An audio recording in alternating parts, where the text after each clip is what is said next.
Alright. Très bien. Très bien. Good. Good.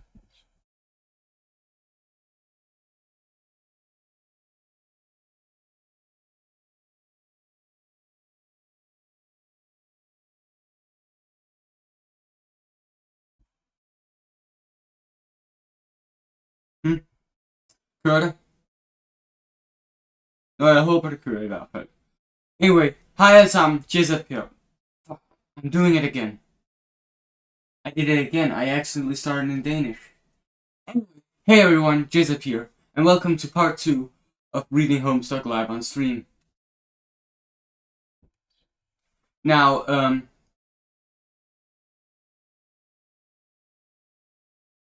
I think I could just gotta do something.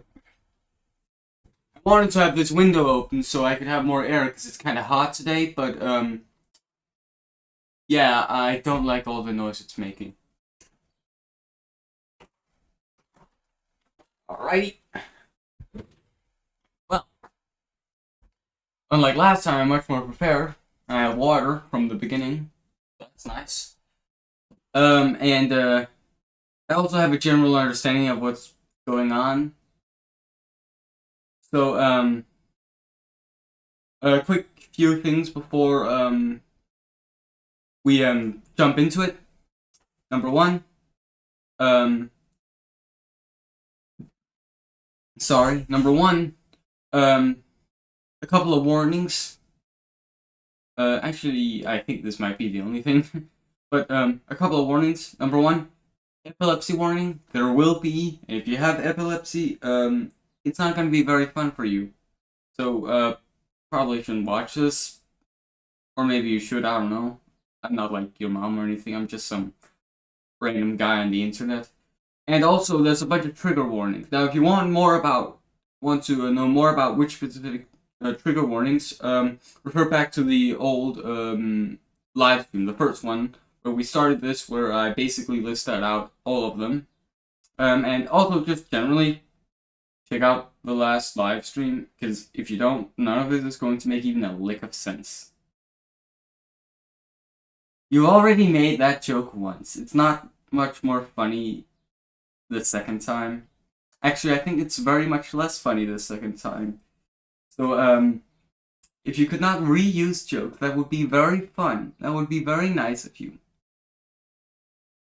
Anyway, last time we left off, John Eckberg, resident of Nicetown, California or something, lost his connection to, I assume whoever this is. Oh, sorry. Cool, cool. I just got confirmation that everything is fine. Um, we have known this person under the pseudonym TT, which I don't remember what it stands for, but it's probably something. But let us begin. A young lady stands in her bedroom. Due to a violent storm, her house has just lost power, along with her wireless internet connection. This has severed her link to a popular video game she was playing with a young man at a critical moment. That young man is relying on this young lady to re-establish a connection somehow.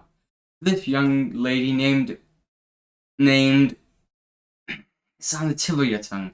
What was the name of this young lady again? Rose Broad. No, that wasn't it. Rose Lalonde. Nice. Salmon Boom. Your name is Rose.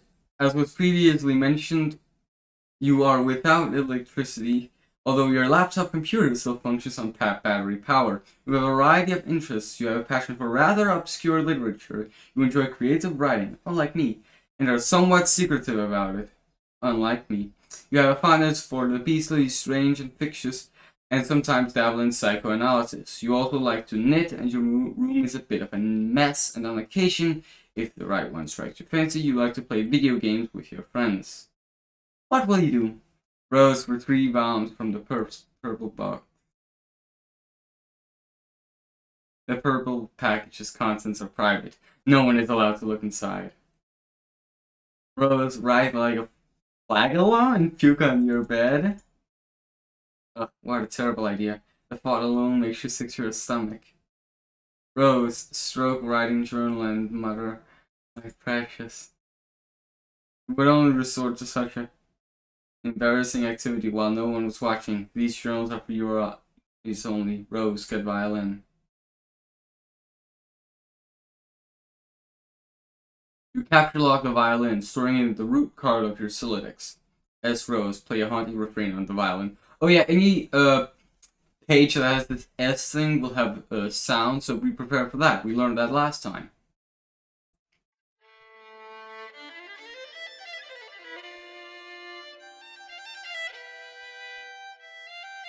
You waste approximately 40 seconds playing the violin while your friend is in peril. Nice, nice management skills there, sweetheart. I guess we'll listen to the rest of this.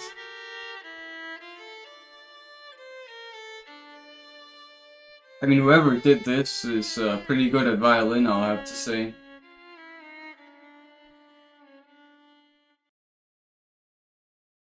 John, tell Liv Tyler you love her before impact. Since your good for nothing friend is obviously not going to bail you out in time, use your words of parting fondness to dear sweet Liv. Oh, if only Affleck could have been the one to make the final sacrifice instead of her stubborn blue-collar salt of the earth father. Then she would fall into your arms for consolation, and you would be the one to make the deceased Bruce Willis proud. Rose, capture log knitting supply bag. I know, get reading. What Lord of the Rings reference? I don't get it.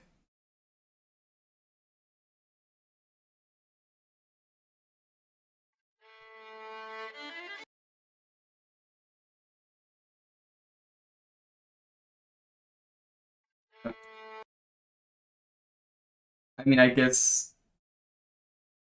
Yeah, he is kind of a simp. Anyway, Rose, capture lock knitting supplies bag. You get the knitting bag. It occupies the left leaf card under the violin, per the tree modus alphabetical sorting method. A is before B. Yeah, cool. Rose, look out window.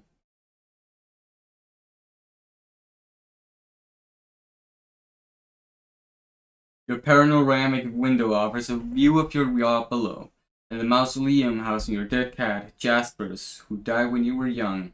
Your mom had the structure erected with the spirit of scornful irony in response to your youthfully innocent request to hold a funeral for the animal. At least that is how you have come to interpret the gesture in retrospect. You can also make out a silhouette of a laboratory.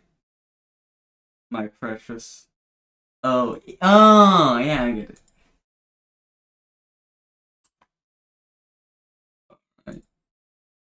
Right. I've gotten some instructions to maybe help fix the light. Give me a second. Oh, it's suppression time? Yeah, give me a second. I'm just gonna quickly fix the lights to try and see if I can make them better.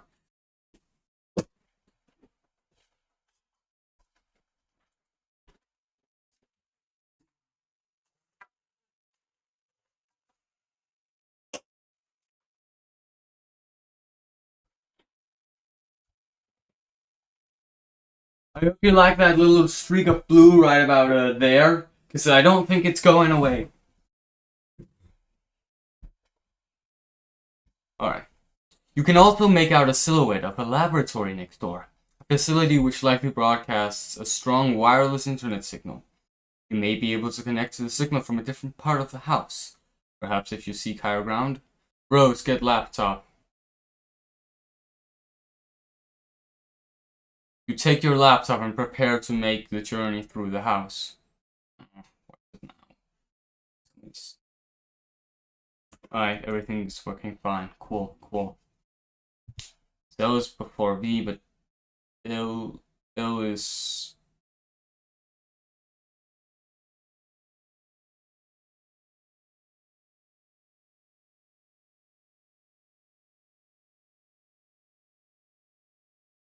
I don't get this. This causes the tree to be unbalanced, so your Silex auto balances itself. Now the laptop occupies the root card, while the other two items comprise the leaves. I'm not used to this. Rose examined book on desk. Grimoire for summoning the zoologically dubious. This book is absolutely indispensable for enthusiasts of your ilk, of which there are very few. Rose, take book. You take the grimoire. Alright, cool. Rose, go explore the house. You leave your bedroom. Hanging just next to your door in the hallway is a painting of an exquisite wizard. Your mother collects these awful things. Ironically, you must know how much you test them, and there is no doubt in your mind she stores these dreadful things in the house to bother you. Down the hall and to the right is the way to the observatory. Perhaps you will be able to connect from up there. Your mother's room is also in that direction. You will have to watch your step. Rose, tiptoe up to observatory. You approach a juncture in the hallway. Beyond the juncture is the observatory.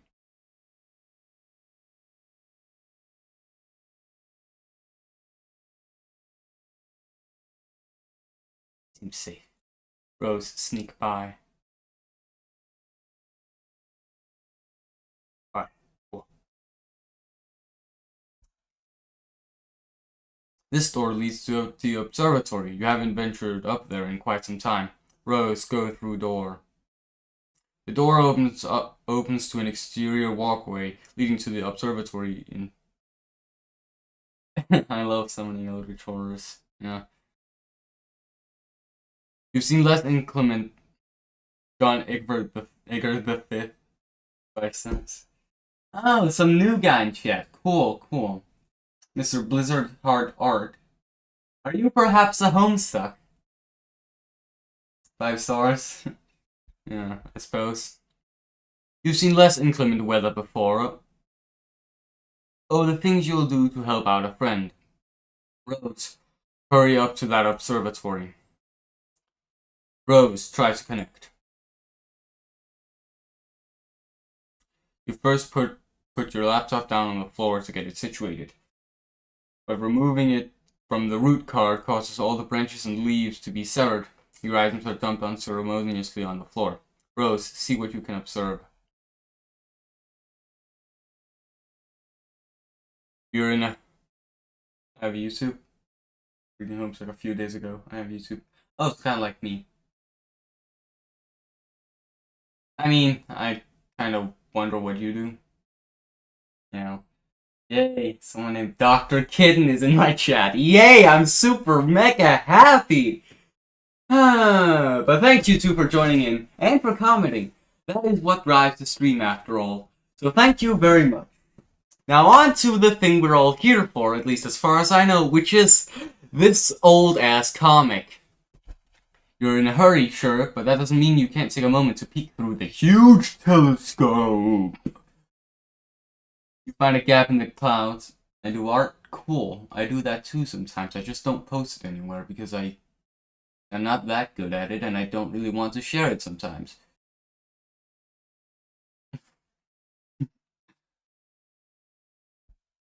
You find a gap in the clouds. It seems a flurry of smaller meteoroids. Is that even a real word? I don't know. It's streaking steadily overhead. You're not sure what it means, but it is somewhat disconcerting. Rose, stack laptop on Grimoire to maximize elevation. You'll need every advantage you can get. Rose, access laboratory Wi-Fi network. I almost hit 100 subs. Huh, cool. Yeah, oh yeah, I think a cool thing that I need to mention is the reason why I'm doing this at all is because I hit 50 subs. Oh yeah, and a lot of people who are not subscribed are watching these. Especially since a lot of people watch the VOD. A lot of people watch the VOD. I mean, last time it was 50, which is only about the amount of subs I have. But if everyone who watches subscribes, I don't know, I might hit 100 subs in a couple days. Who knows? There are several signals being broadcasted from the laboratory, each of relatively decent strength. One of them is mysteriously and quite conveniently unsecured, requiring no password. You select the signal and reconnect to the game with John. Oh yeah, John Egbert. Joe Pestrock. I'm back. Hurry up and open my door. Not that it even matters. I think I'm probably dead no matter what. Patience. Subscribe. Oh, thank you. Thank you. That's very kind of you. Everyone should follow Blizzard Heart's example and subscribe to my channel so I can get 100 subs so I can be happy. Patience. You still haven't used the new system. I believe it'll create the item on the punch card. So what is it, like an apple or something? What good will that even do? We'll see. I found no evidence that anyone has successfully created the item. And the content of the cards appears to be variable from session to session. In one instance, it was described as an eggy looking thing. Sick. We do have enough of those building jewels to make it. According to the Athenium, it is a free item. This speaks to its importance in my view. Now off you go. Rose, remove door from hinges. There goes the rest of your build grist. Rose, put bathtub back. You probably should have done this in the first place. John, take totem to Alchemitor. Got to get those stupid blocks out of the way first. The current sprite's getting awfully worked out about all this. Rose, remove blocks. You store the perfectly generic objects in your Benalia registry, potentially to be deployed at a later time. Holy crap, is that Holy crap, is that Riska? I think Riska is later. I think Riska is like at least Act 4 or later. Probably.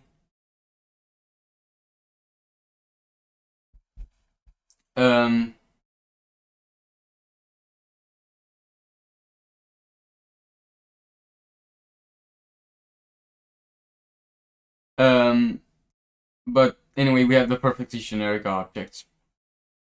Alright, we got a tree. An apple. My favorite character. Do you even know who Riska is? Because I barely know it. I just know the bunch of controversy and megalovania. That's basically what I know. I don't even know what the... Oh, Epilepsy Jester. That's your favorite character. Alright, that makes sense. That's fine. He's also my favorite character, probably. I don't know. I guess I kind of like John, because he's like the most developed so far. That's John. Take bite of apple.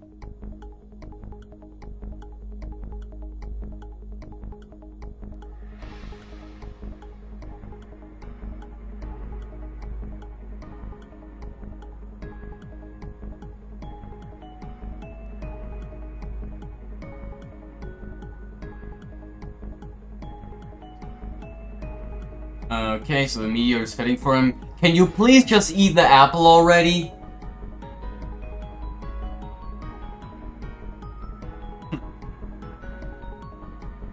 Eat the apple, John!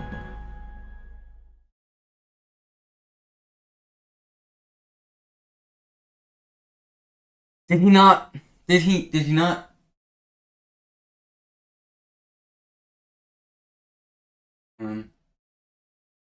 Alright, is it just gonna be like this for the rest of... Alright, cool. That's the end of Act 1!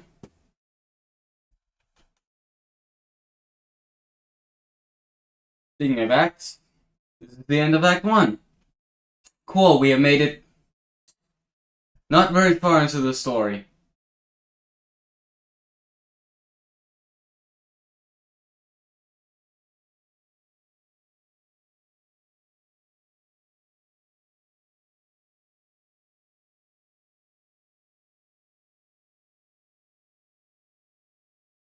Alright.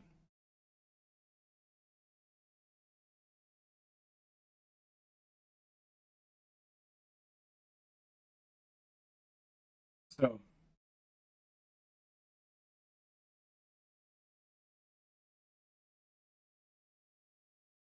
I guess we just continue on. Now you think we're only because Homestuck has 7 acts. So you'd think we're only 1/7 into it. Which means that this comic ain't very long. You'd be wrong. Anyway, years in the future, but not many.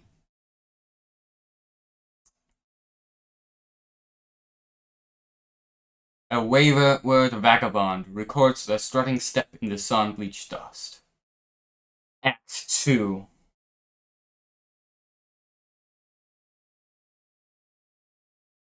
Suburb Beta. What?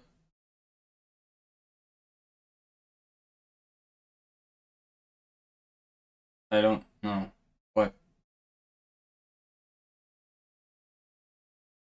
Alright. GameSpot, GameFAQs, whatever. Let's go therapist. Oh, yeah, that was it. That was the name. That's what TC is for, I think. Burp beta walkthrough version 1.0 April whatever by TT. Table of contents, caveats and condolences, walkthrough incomplete. Caveats and condolences. I'd be inclined to disperse with the trite, even under less pressing circumstances. Needless to say, I'll forego the inscrutable ASCII banner. Police definitions make the really low. I don't understand what the hell you're saying, so it's probably best you don't. Or game shit. I mean, it is a game. Spurb is a game. Yes, I will call it that. Fight me. The inscrutable ASCII banner which typically heralds the striking freefall of these documents. I'll also resist the urge to brandish any copyright marks or the particular neurosis that concerns itself with the theft of the utterly mundane. I'll allow other deranged prospectors to stake claims on their worthless plots as the woods burn around them. Jeez, this is like very, very like fancy language. What?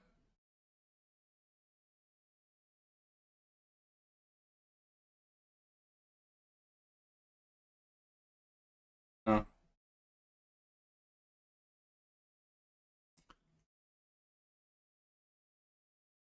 Anyway, my introduction will be sparse. There will be Spurb in the first place. I don't know. Maybe it's literally just called Spurb, so they can have the pun of suburban jungle. I don't know. I'm not Andrew Hussey, and thank God for that.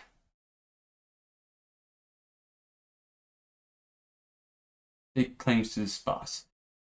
My introduction will be sparse. There will be no majestic prose blustering to the sails of a galleon as we embark on this voyage together. Nor will there be any ham-fisted prose whipping its limbs under a bedsheet, like a retarded ghost, for that matter. I won't set the stage or dim the lights. The mood you will see will be set soon enough. Since you are reading this, it is very behind. Cool. I don't know what you're talking about. Sorry. What? Alright, I'm just gonna... Not much farther than he is. Rose writes fancy. She does very much. Since you're reading this, chances are you have installed this game on your computer already. If this is true, like many others, you have just participated in bringing about the end of the world. But don't beat yourself up about it. There was never anything you could have done to prevent it. The end is happening right now as I type and as you read. I have come to understand that we were always doomed through our collective ignorance. Just trying to confuse you. Cool. The end is and now further doomed by those few who know and struggle to flee. If you're lucky, you will be among the smallest subset of the latter who are successful. What I mean is, while the game you installed is one more grinding slab of rock sealing our planet's crypt, it is also your only hope to live. I am presently faced with the same conundrum as you, and though I speak with more experience, my own outcome is far from assured. I will play the game. As much of it there as there is to play and record my findings here. If you want to live, you will do as I instruct. My condolences. TT. Why is he just spamming random stuff? Anyway.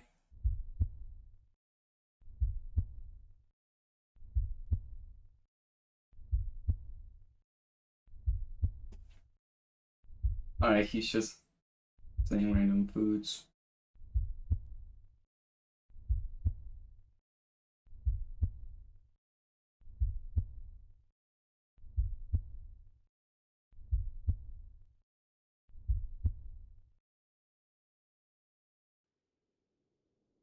He did eat part of it.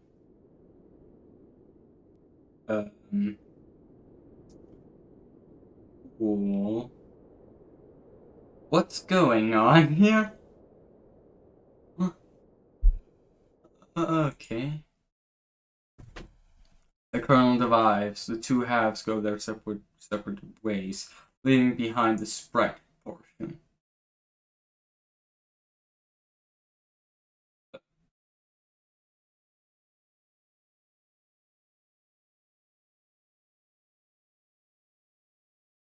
Um.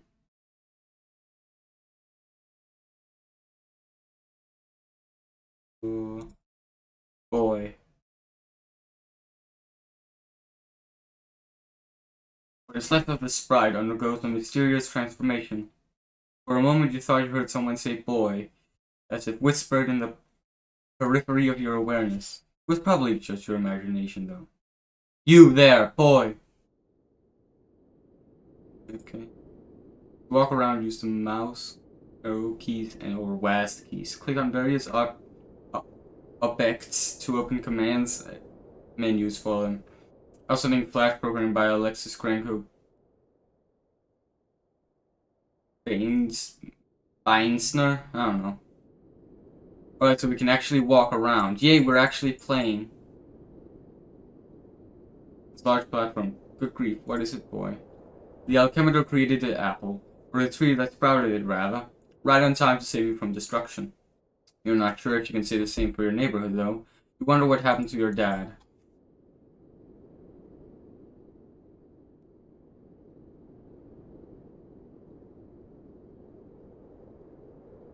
It looks different now, after you ate a bit of that. After you bit that apple. Your whole house seemed to be transported somewhere. Then the apple disappeared and the kernel sprite underwent a transformation. Aside from the change in appearance, the transformation doesn't seem to have any relevant ramifications.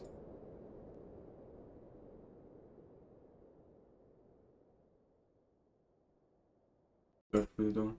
Open this. Hey boy. His name is John, you nincompoop. Ghost Clown, do something with it. Ghost Clown is called the kernel sprite, or rather, just a sprite. Now, I suppose. You can't do something with it. At the moment, the only thing you can theoretically do with it is Tier 2 prototype IT, assuming that is still possible. Oh, yeah. Alright, this is the bathroom. You're not the one who's supposed to prototype it. The suburb server user is supposed to do that. Man, Rose did such a piss poor job of fixing the bathroom. It would almost certainly be a mistake to try to use the toilet. I guess you could just pee over the edge of the cliff. Once. Dad's room is still locked. Cool. Back. This is my room.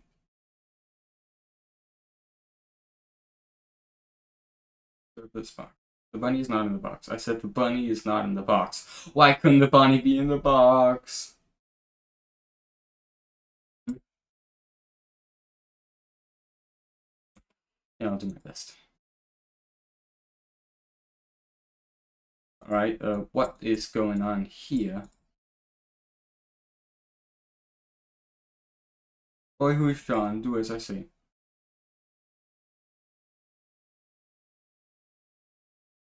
Investigate this device. If you're still connected to the internet, Rose is trying to get in touch with you. We'll reply in a moment once you have fully asserted your situation.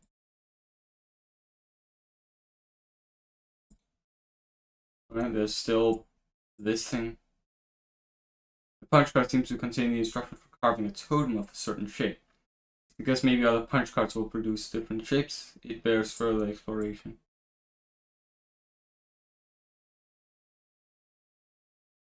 Alright, cool. This seems to be the first instance of an actual game. Hmm.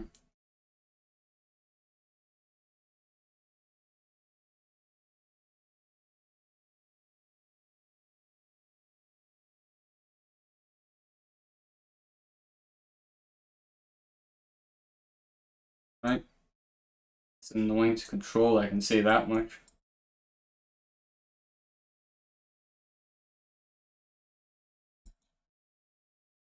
If there's really nothing else. We go down this way.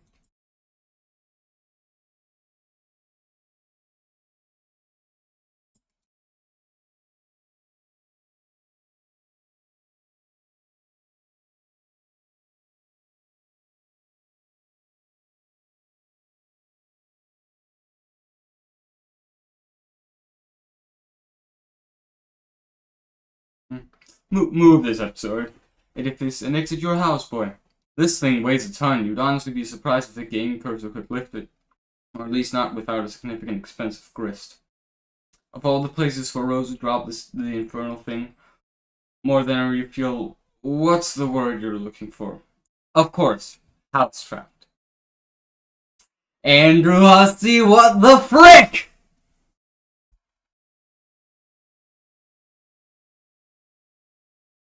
Okay.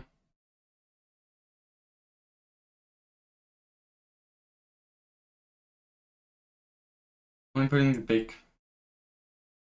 Well, if only putting the lid back on the crock extruder would undo all it's done. Alas, Pandora's tube has been opened. Alright.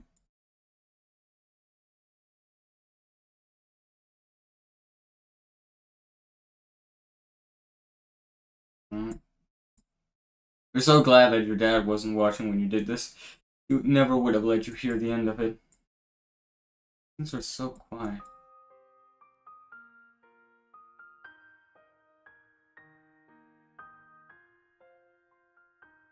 What are your favorite haunts in your friend?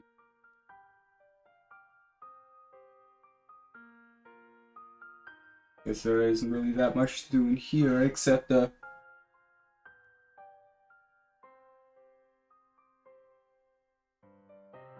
hmm.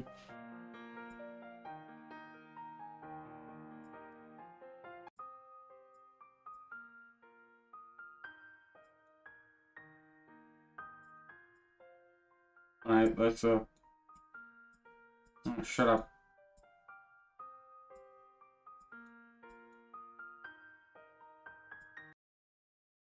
We're gonna go in here.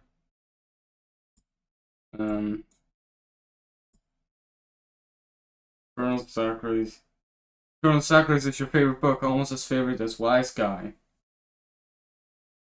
They're both your favorites of all time. Back ye miserable wrench. Stay thy choking, airborne particles of temptation.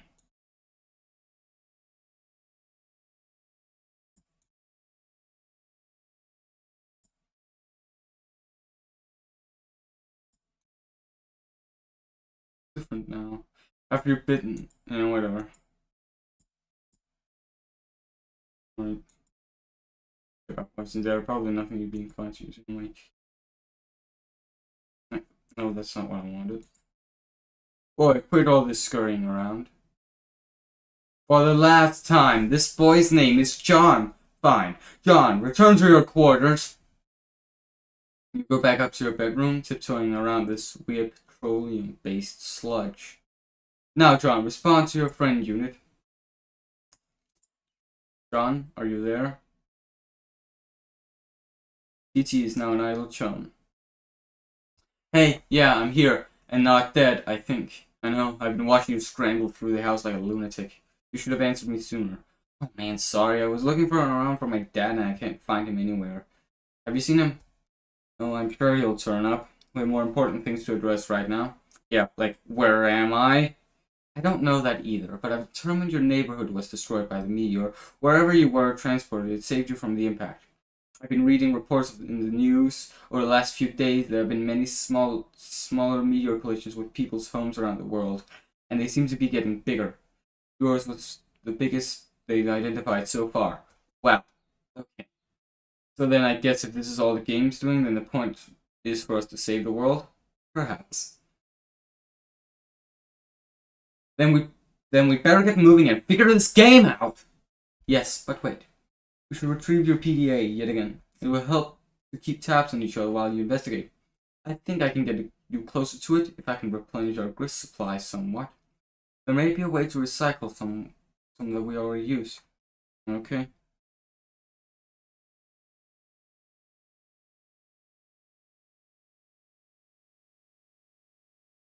Okay. I'll meet you out on the balcony. Wait, Rose, one thing. What? Never even wished me a happy birthday. Hello? I was working on something to send you, but I was running late with it. I didn't want to think I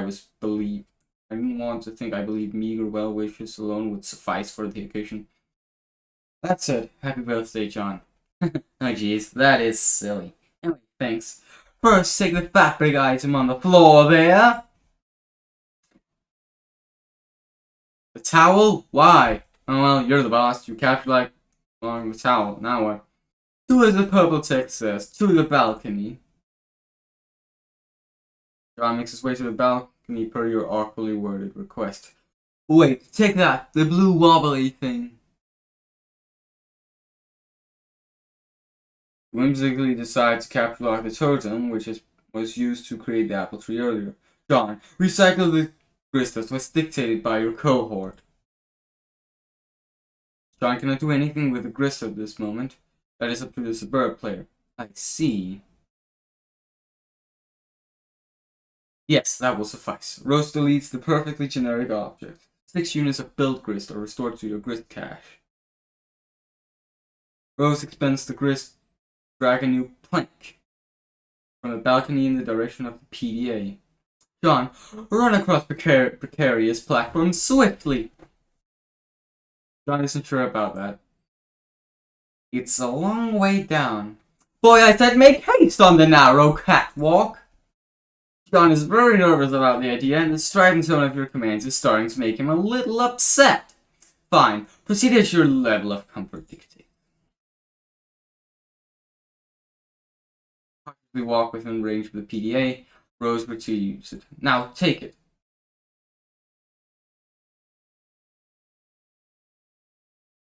You grab the PDA, launching one of the Harlequin figurines into the night. And kiss that one goodbye. Serious business.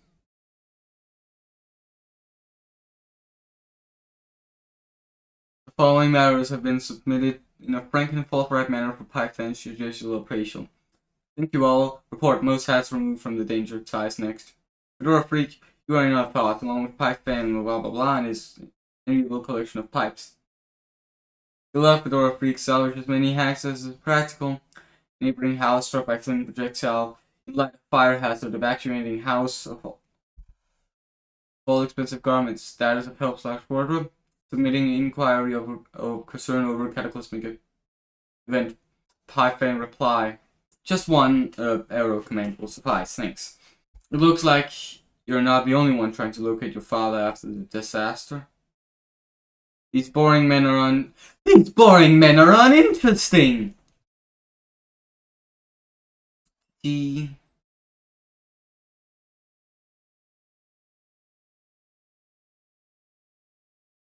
John, are you okay? You seem a bit sensitive. I'm fine, I guess. Since I got here, I feel compelled to do these weird things I don't really want to do. I have some kind of voice that I can't even hear. I don't know, it is hard to explain. Perhaps the early symptoms of an anxiety disorder, like post-traumatic stress. Yeah, maybe. Who knows? Well, if you can pull yourself together, there are a few more things we should try. Like prototyping the kernel sprite again. If possible, we should hurry. My laptop battery won't last forever. Okay, I'll go back inside. No, don't do that. Hop off this ledge onto that car. What? No, that sounds incredibly dangerous. Now you're just being a pest. Which turn of truck did you just stumble out of anyway? Who are you? Yes, in the future, but not many. An unsealed tunnel welcomes hot desert air into its stagnant depths.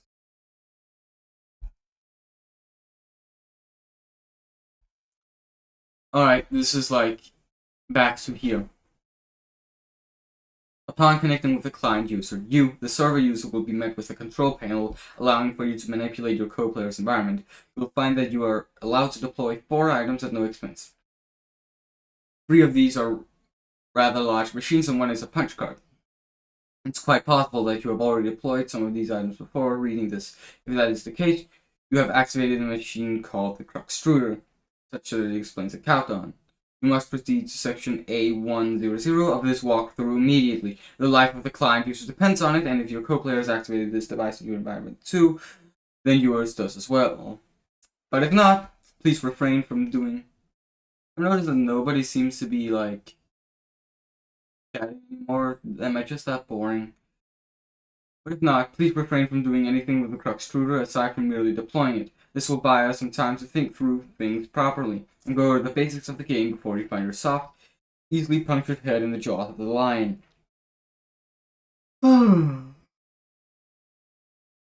As mentioned, there are 4 items to consider, each playing a role in the process which appears to have a singular purpose: to manufacture objects out of thin air.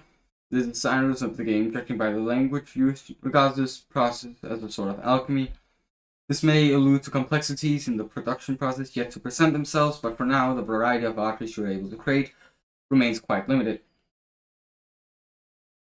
The items in question are the Extruder, again tread lightly with this one, the Totem Lab, the Alchemitor, and the Pre-Punch Card. I'll describe how these devices work in conjunction with each other, and I'll use the analogy of having a key made at a hardware store to help you understand. First, deploy all of these objects in conveniently proximity to each other. Be sure not to block doors or pathways with them. You can always revise the dimensions of rooms to make space for them, but I advise against this, or even experimenting with a function. Doing so comes at the expense of build grist, a commodity which appears to be a premium at the onset, and one you'd be best advised to save for later.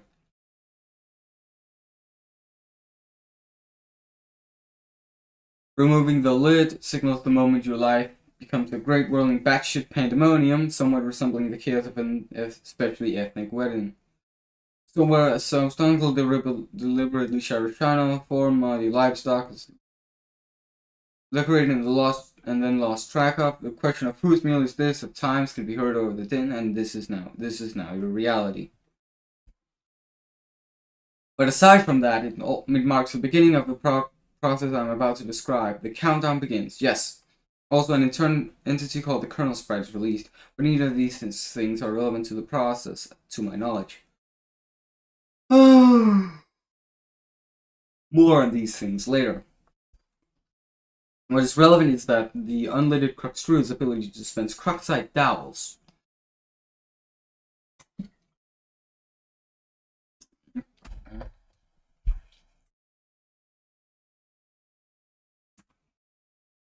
Alright. Cruxite dowels. It will dispense at least 1, though I suspect it is capable of producing more, given parameters I am not yet familiar with. In my key-making analogy, these dowels represents the uncarved pieces of metal which the hardware store employee retrieves from the drawer or the rack, and sets about carving into a key. The 2 following items are needed to do the carving. Pre-punch card. It is a simple Siladex card containing an item. There is evidence to suggest the specific item it contains is variable from session to session. The card I deployed contained a blue apple. Yours may be different. It shouldn't matter, hopefully. Additionally, the card as you may guess is punched. Like one used with NT computer systems, the patterns of holes comprises data, which I believe corresponds to the instructions for creating the item the card contains. That is pre-punch suggests that it's a way to punch an unpunched card, possibly imprinting it with the data for the item it contains, though no mechanism for this has presented itself yet. But the data on the card cannot be used to create the item directly. There is a middleman. The middleman is the totem lathe. This is essentially the key carving machine will carve. It will. hmm, It will. It will. Where is it now? It will carve into your Crockside dowel a pattern of grooves and contours, the sort which makes a key unique. The instructions for this pattern are supplied by the pre-punched card, which is inserted into the lab, key activation, and configured to configure its chisels. Once the dowel is carved, you have a totem serving as your key, which can then be used to unlock the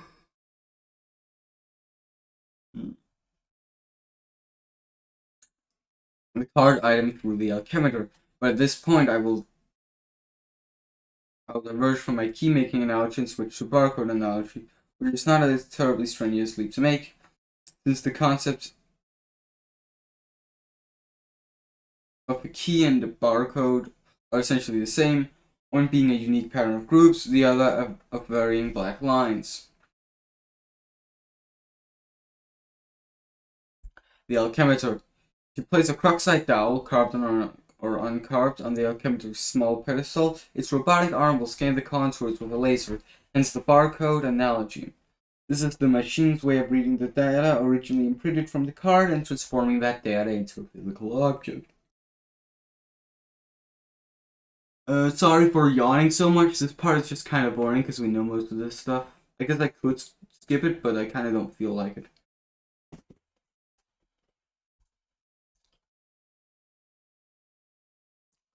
It's the barcode analogies and blah blah blah.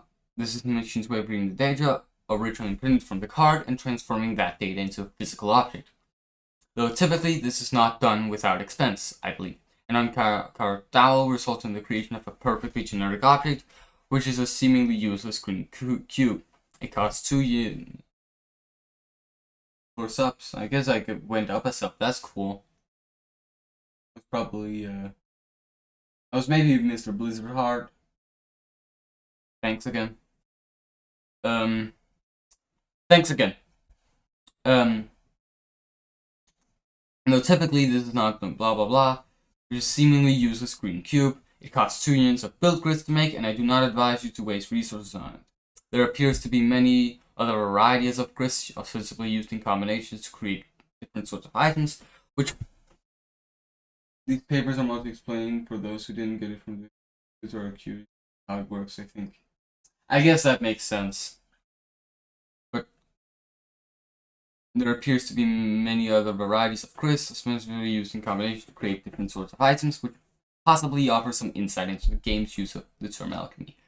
So surprisingly, Homestuck has accessibility options built into its plot, because that's kind of cool. Which possibly blah blah blah, ostensibly sorts of items, which possibly offers some insight into the game's use of the term alchemy. But quite controversially, there is an exception to this. Creating the item on the pre-punch card costs nothing. This is good, because creating this item turns out to be essential. Now that you know this, you can, in your own time, begin the process. Once you initiate it, naturally there is no going back, so best be prepared. But you probably shouldn't drag your feet too long. As I mentioned earlier,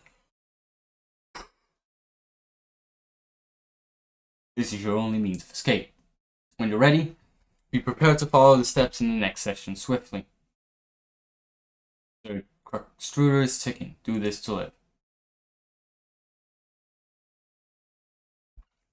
In the distance, meteorites fall with greater frequency. The fire in the forest burns so hot, not even the rain is putting it out. Rose, check status of battery.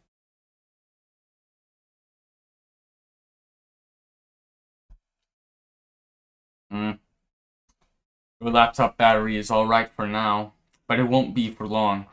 If the power in the house doesn't come back on, you can think of one last resort. A small backup generator stored behind the mausoleum. Rose, prototype sprite with Betty Crocker box.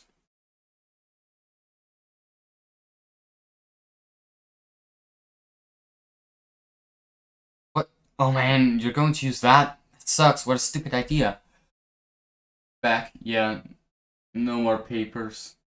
Yeah, honestly, I didn't like that part. That was, I guess it's technically an accessibility option, but it was still a waste of time. We have to hurry along. I'm running low on battery power. But the cake mix, ugh, that's so dumb. I doubt it matters. We might as well use any old crap lying around. Fine, I guess. The sprite is playing hard to get. You guess that's what you get for virtually prototyping it with something that engenders mischief and pranksterism. Do the potted vegetable instead. It looks delicious. Crack down, you. This is Rose's decision, not yours. Rose prototype sprite with Sasa crazy text. Oh yes, sweet. Now you're talking. See if you can try to distract it. I'll try to sneak up on it. John, flail about in a distracting manner. Sprite finds the distracting manner in which you flail about to be quite distracting. The pesky sprite eludes you again. Not even the great Colonel himself can outfox it. In narrowly missing with your attempt to create the Colonel sprite, you drop the massive tome. The entire house rattles under the astonishing girth of the book. In the other room, Nana's ashes dump onto the sprite, which was caught unawares by the dancing. Inspect Hag Ash incident. You find the sacred urn topple again. This time you're quite sure it wasn't your fault. The sprite is nowhere to be found. Rose, remove Crux-Truder from doorway.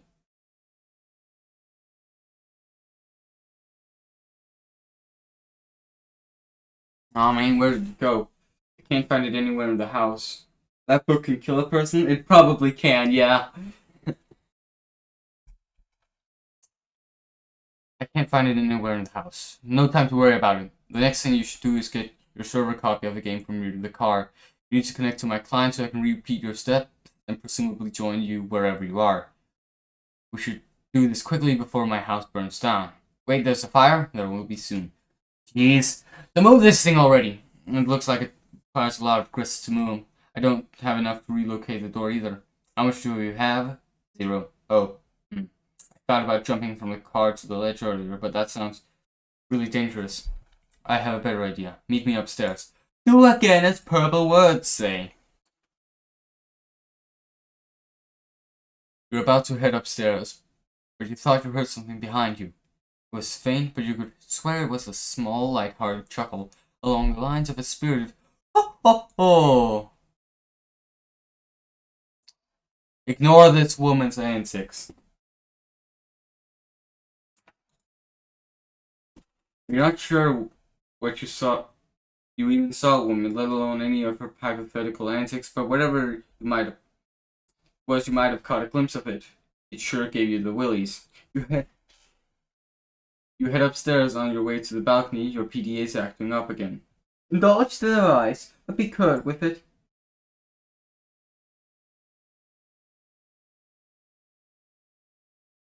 Hey bro, check it out. I'm working on some new rhymes. Dude, I don't have time for your nerdy raps. Come on, oh come on. Come on, this is hell's a fail, just listen. It sounds like you don't even believe me that I was about to get blown up. But I really was. But now I'm in some weird dimension that's burps into me or something. And on top of that, I think I'm being haunted by my dead grandma. For real. Yeah, I think it's true, but I'll talk to you later about it. I think I could drop some sick rhymes about this. Man, see, I just don't think all the rapping stuff is really as cool as you think it is. No, this will be dope. Check it. No, I have to go bye. No, I have to go. Bye. Wait. Armageddon's getting raged on us, but Armageddon armed and dangerous. Sending men in space for saving us. See which play is more courageous. Banner bruised dudes reach a truce, put their blow shoots to using up the socket. A flex supply. Sacrifice, sacrifice. Would have to suffice. Fuck it. Ruby of sainted glass saint up on cross getting hella Christ plagiarists. Bruce like Bruce like off of that crucifix, enough of this fucking savior fuss. Restrained his ass per McLean redux. Buscemi remain dangerous. When a plane gone astray, pays off a wasted caterers. Ashtray keratins layers off Madmac. Hates vague remainder dust. Wait, McConaughey wasn't even in any of those media movies, was he? I'll have to make a rap about, I don't know, Morgan Freeman or something being the president. It'll be called Obama Made It So That No One Gives a Shit About black presidents in movies anymore. So you've got to fill me in about what's going on. So I'll have something to rap up about besides all your dumb shit movies. Enough strange poetry from the red text. You head out to the balcony to find out what Rose has in mind. She's messaging you again. The purple text is less irrational than the red text. Alright, let's see. I'm lifting the car up to the balcony. Whoa, okay. Once it's up, retrieve the game, then I'll put it back down on the driveway. But the door is locked. Then break a window. But it's my dad's car. It's just a window, and this is sort of an emergency. Otherwise, I promise I'll handle the car with velvet gloves. Alright.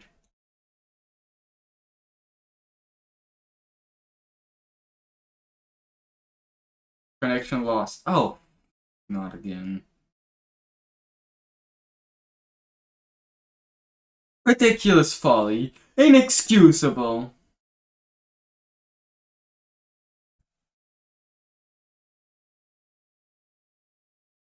You're inclined to agree, but hey, accidents happen. You double check your PDA to make sure if Rose is really gone. Indeed, this seems to be the case. TG is still pestering you, of course, but another chum is now locked in as well. What color are the words that this chum says? I'm back. Oh, hi. Internet issues can't relate. Alright, cool. Honestly, me too. I've had my fair share of internet issues, especially because... Actually, I'm not gonna tell you about that.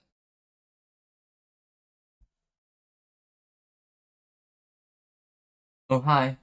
I went to investigate the explosion I heard. Was it by any chance a meteor? Yes! How did you know? How did you know? Oh man, it's kind of a long story. Anyway, are you okay? Did you blow up your yard or start a fire or anything? No, I'm fine. It landed a pretty good ways from my house, and I went to go look at it, and it's pretty big. Rebecca doesn't want me to go near it, so I came home. He seems to think it's dangerous. Oh god, he's probably right. Anyway, what have you been up to, John? Oh, did you get my packages? Yeah, I was trying to get it, but Rose dropped my car into a weird spooky bottomless pit, and the package was in the car. I'm really sorry about that. Oh no. Wow. Okay, I guess I should start at the beginning. See, a meteor blew up in my neighborhood. That's terrible, John. I'm so sorry, but I'm okay, and my house is too, sort of. That game I was telling you about, Spurg, which I was playing with Rose, sort of transported me somewhere at the last minute. But now I'm trapped here and it's weird and dark and I can't find my dad and I just lost the car and my copy of the game in the pit. And I think I have to save the world from the apocalypse. Well, it sounds really crazy and kind of scary, but it also sounds kind of exciting. I don't know, John. Maybe this is your destiny? If anyone can save the world, I think it's probably you. Wow, you think so? Yes. Well, okay, but it's not even that simple. I was about to connect to Rose to help transport her and save her from meteors and fire and stuff, but she lost battery power and I lost the game disc. So I think I have to get TG to use his copy to save her, but that jackass won't shut up and stop rapping and stuff. He is so silly. Yeah, anyway, I should talk to him about it, so BRB. The green text was attractive. Now view the red text again. When the film crew zooms out where the president's at, like him. If that dude's black, I'll eat my hat. Turns out he is, and we're all. Director's got gumption. Like we'll all flip our shit if he ain't shining shoes or something. It's called free emancipation, and it's not predilection, it's God ascension. And Bruce Almighty whoops different Bruce from the one I just mentioned. And I can't explain to me why this ain't condescension to think I'll shit a brick. Not even he can avoid the intention of his quick spun wit. Rather, refrain from all this tension. Sit on his lap while he withers a split. And some guy eyes what he does and patronizes. I guess Nick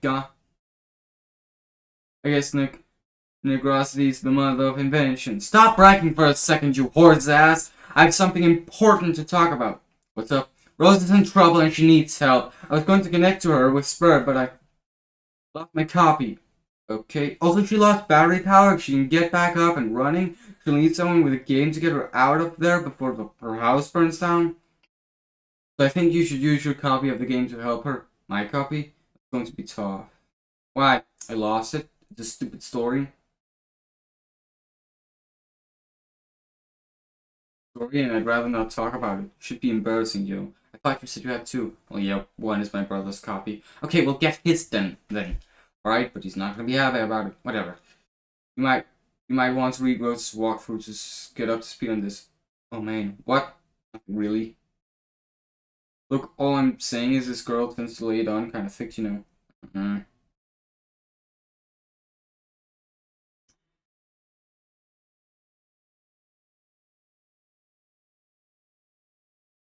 Your laptop is out of battery power. There's only one thing left to do. Time to make your way to that backup generator. Rose, need laptop cozy to shield your laptop from the rain.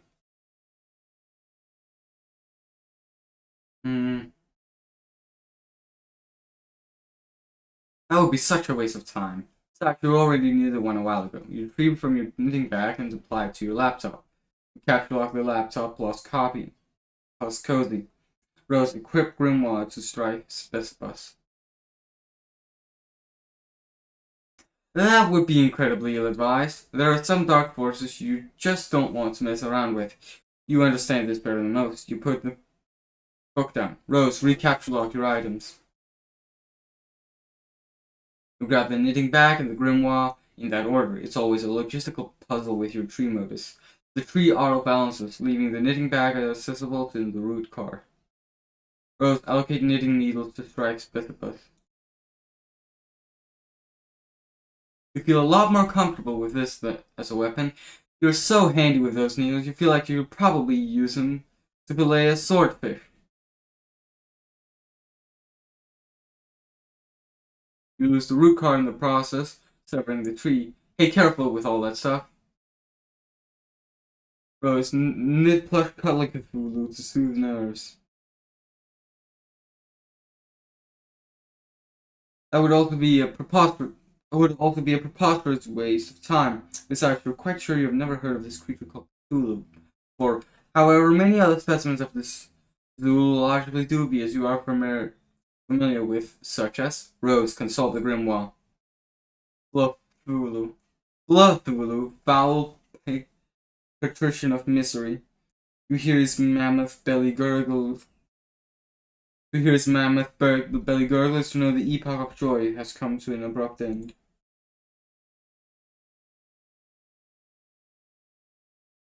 And Nrub-Yiglith, Shamebeast king of grotesquerie, ride lord of the moist beyondhood, hearing his melodious chirps and tongue clicks causes one's bones to explode. Oglogoth, and of course there's Oglogoth, the deep one. Whenever he grinds his teeth, all the children of a random galaxy somewhere will frown continuously for 9,000 years span. He's the first and smallest of the smaller gods, appointed in servitude of a vile, unfathomable pantheon of middling gods, which caters to the whims of the noble circle of horror terrors, an omnipotent order of the elite few, forever cloaked in the darkness of the furthest ring. Then there's this strange page containing some rather mysterious notes and summoning procedures. You're never quite sure what these diagrams are getting at. Rose, take items and proceed downstairs. You recapture lock everything the way you want to appear in the tree and head downstairs. You figure that's enough dilly-dallying? Time to get a move on.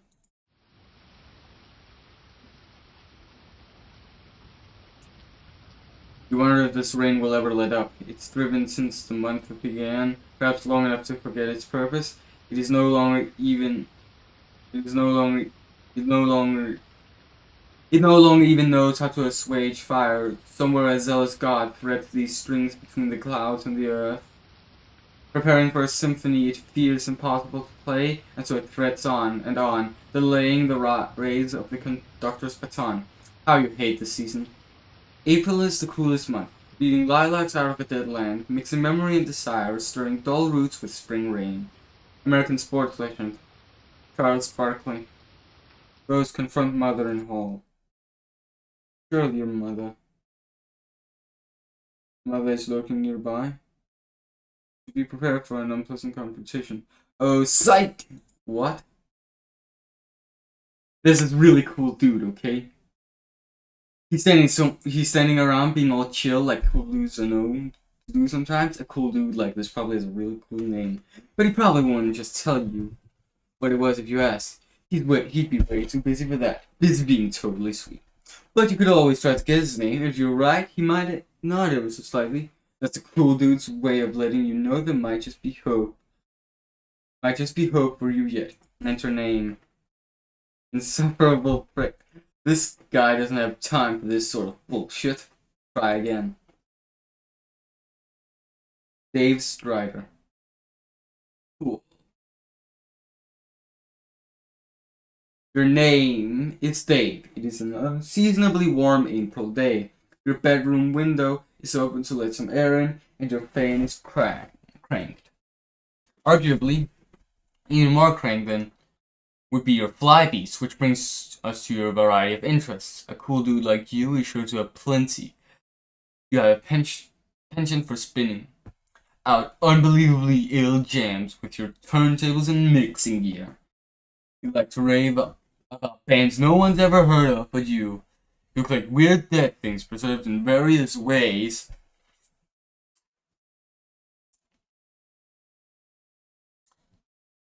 You're an amateur photographer and operate on your own makeshift darkroom. You maintain a number of ironically humorous blogs, websites, and social networking profiles, and if the inspiration strikes, you won't hesitate to drop some fat rhymes on a mofo and represent. What will you do? Dave quickly retrieve arms from Cinderbox. Nah. Dave, get the damn beta and save your friend's life!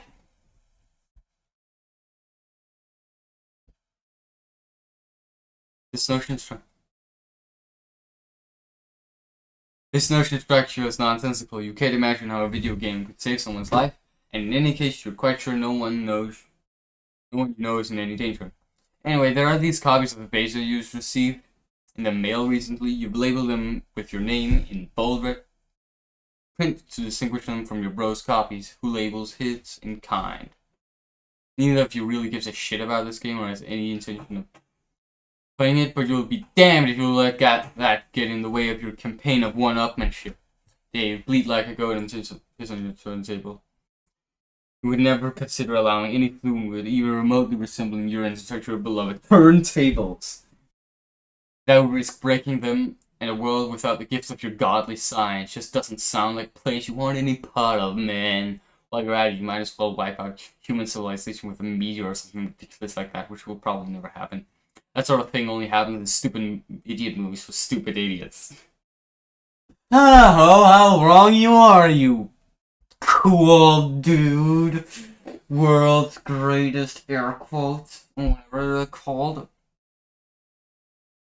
You will, however, contemplate bleeding like a goat for ironically humorous purposes at a later date. Dave, examine closet. This is your closet. This is where you keep a lot of your crap. Like that box and that bottle of... Oh, what is that? Is that... Dave, check the blue box. This is the package that your friend John Eckert sent you for your 13th birthday a little while ago. It now contains nothing except a note and a certificate of authenticity vouching for the genuine Holloway memorabilia which the box originally contained, and which you are now wearing. Be ironic, but also be incredibly cool in a way somehow intangibly related to the ironic nature of the accessory. You find it sort of exasperating to explain these subtleties to people. The box also included a signed photo of Ben Stiller, which now proudly hangs above your closet. Proudly and ironically.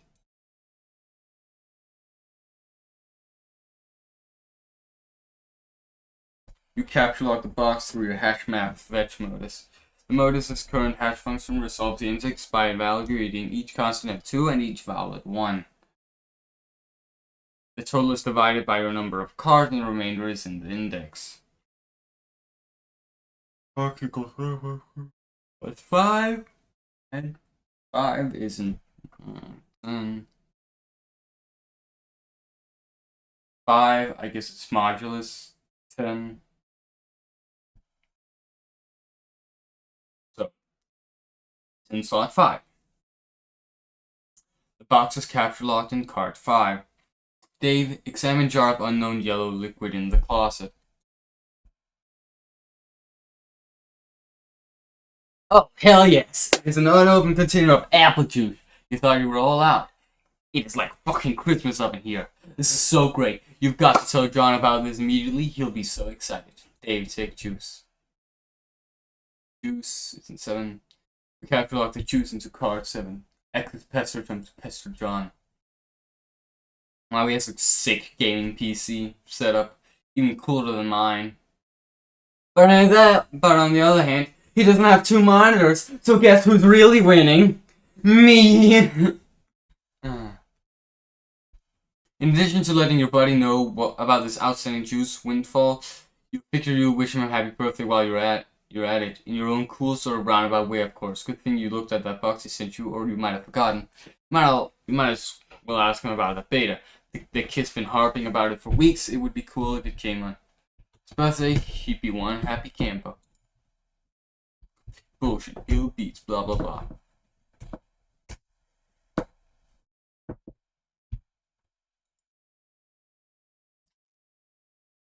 EB, aka John. Okay, so what sort of insane loot did you rake in today? Got a little monsters poster, it's so awesome, blah blah blah. I would just think was funny over yellows. Wait, is this like...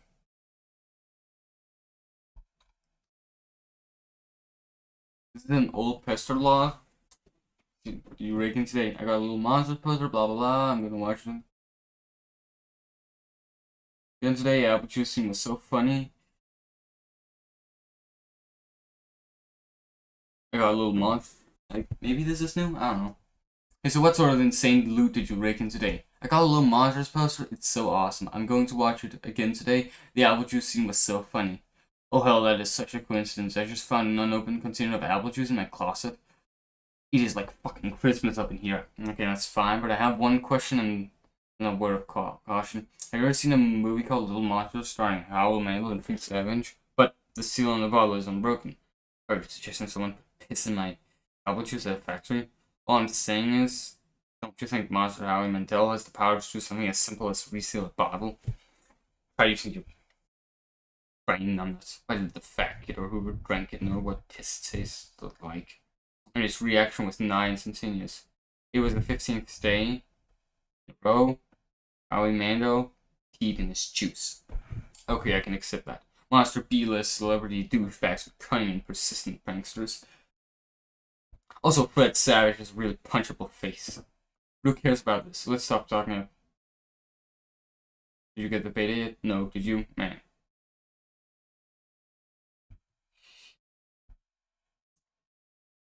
Got 2 copies already, but I don't care. I'm not going to play it or anything. The game sounds boring. Did you see how it got slammed in Game Bro? Game Bro's a joke and we both know it. Why don't you go check your mail? Maybe it's there now. Alright. Dave, go online and view sites indicative of your interest. You open the Festus web browser and directs you to your ironically maintained blog where you post monthly satirical reviews of Game Bro magazine. Your latest post is a review of the March issue. You've been meaning to write a...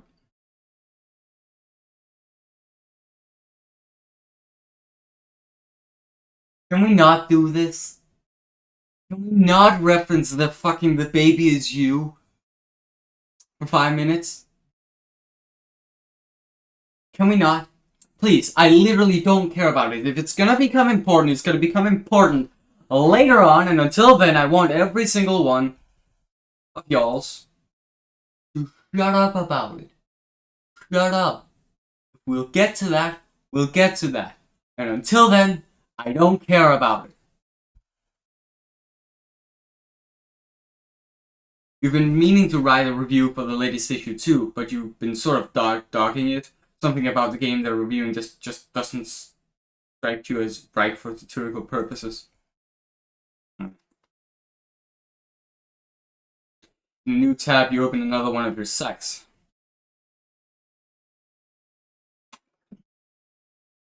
A webcomic ironically maintained through a satirical cipher vaguely similar to that of your blog.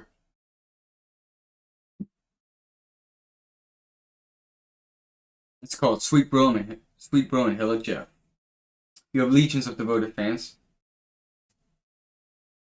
most of whom are totally convinced of your creative persona's sincerity, which is just how you like it.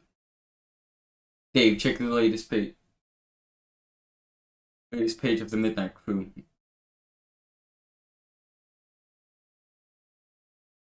You figure as long as you're chilling with your computer, you might as well see how the new MSPA story is going. You haven't looked at it in a while. Midnight Crew. You are members of a sinister gang called Midnight Crew. Your nefarious plots are serpentine in complexity. Your schemes convoluted. You're planning to heist in your underground hideout. What will you do? Use Occam's razor on plans and schemes. Spades slick. Uses Occam's razor to carve a circular hole in the heist plans, freeing it from the knife. You wonder what moron would jam the knife so hard into the table in the first place.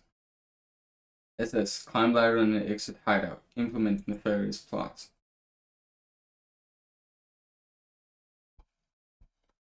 You push against the manhole cover, but it seems some unbelievable jackass has parked your getaway van on top of it.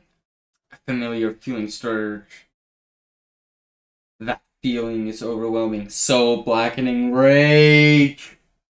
It's the sort of rage that'll make a man feel totally justified in sporting an unnecessarily elaborate assortment of fancy blade. Dave, skip ahead 100 pages or so. You don't remember where you last left off, so you jump way ahead. You always forget to save your place in the story. It looks like the timbers have become short in this pressure cooker already. You speculate that the tipping point may have been an ill-advised motion for a game of 52 pickup. Save your place, read it later. Even though the adventure began recently, it's already over 3,000 pages long. You just don't have time for this bullshit. You'll catch up later. Besides, it looks like someone's pestering you. You're pretty sure you know who it is.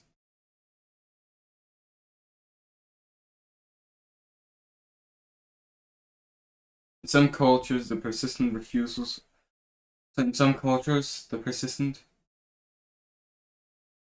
refusal of a lady's invitation to play a game with her would be a sign of wanton disrespect. Either that or flagrant homosexuality. What? Oh no. I'm busy, okay? I've got a lot of shit on my plate. I'm sort of a big deal, okay? I know, sometimes I wonder how you were ever allowed to pay for meals in restaurants.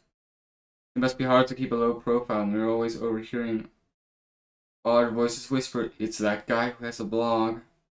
Seriously, dudes be worshipping me left and right. I can hardly walk down the street without stepping over torsos of the prostrate.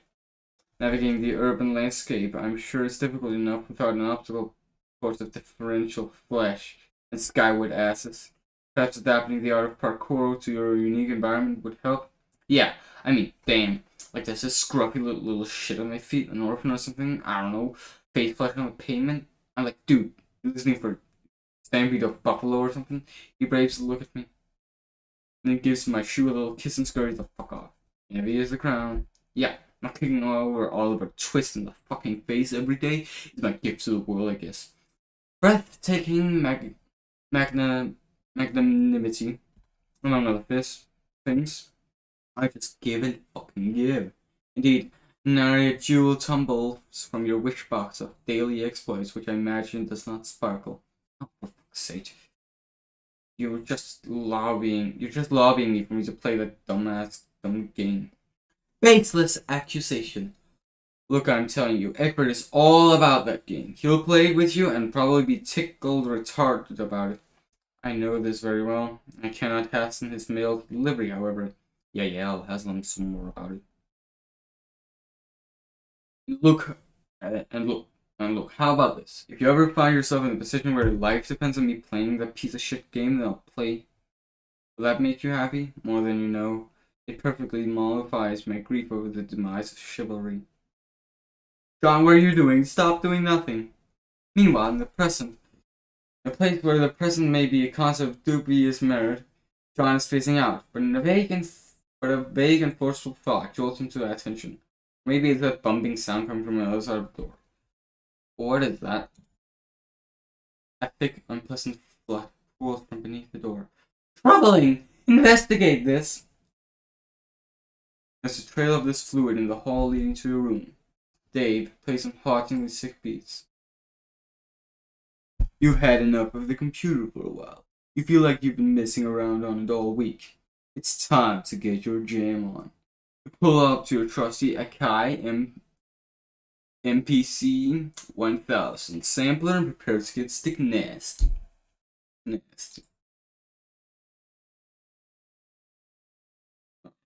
do we do?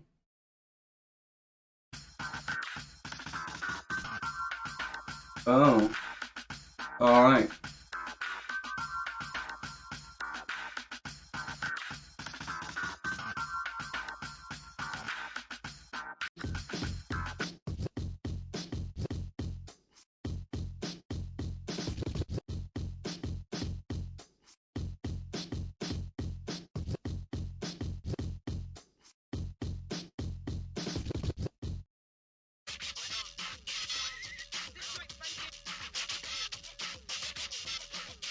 Huh.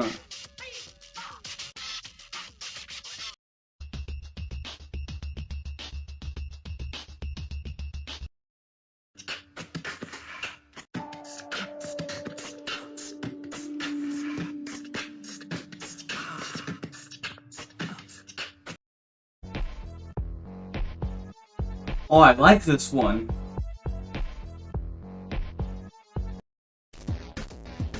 Don't like this one nearly as much. It reminds me of some of the music I never heard.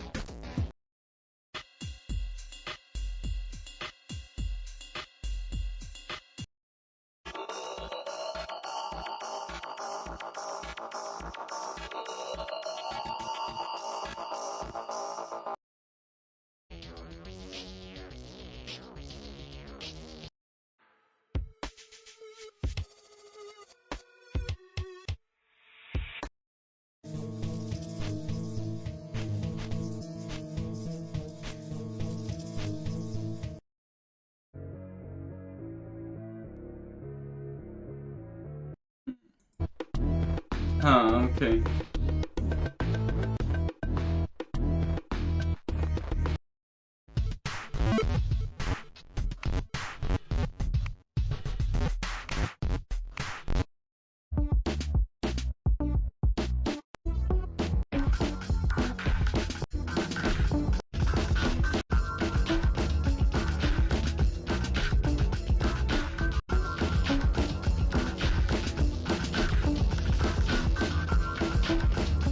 Anyway.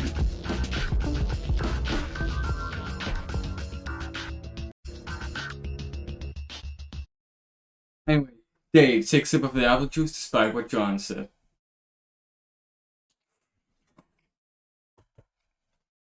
Those beets were so fresh they belong in the produce aisle. Is what you're talking about?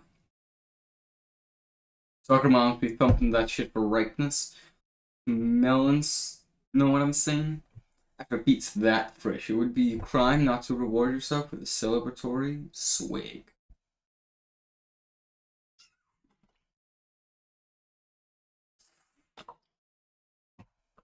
You can't do it. John's got you all twisted up inside now. All I can think about is Mandel's gross monster piss. Damn you, Egbert! Allocate sword to strike specibus. Strike specibus is already allocated with a blade kind of abstratus. There's no need to allocate it.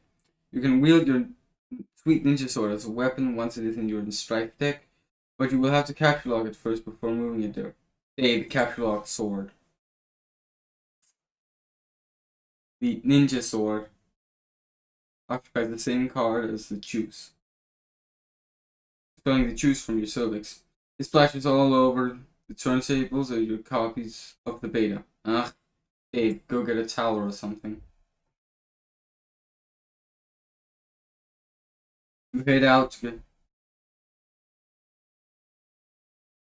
You head out to get a towel from the bathroom across the hall. You glance at one of the many radical puppets in your bro's collection and nod in approval. Is there anything not awesome about your bro? No, you think not. To the bathroom. There's a damp towel on the floor. You can probably use this for this crisis. You stop to pay a little respect for one of your big boys up there. Hello, man. How's it going? Daffodog towel. You take the damp towel, expelling the box. They search the bathroom for something slightly less damp.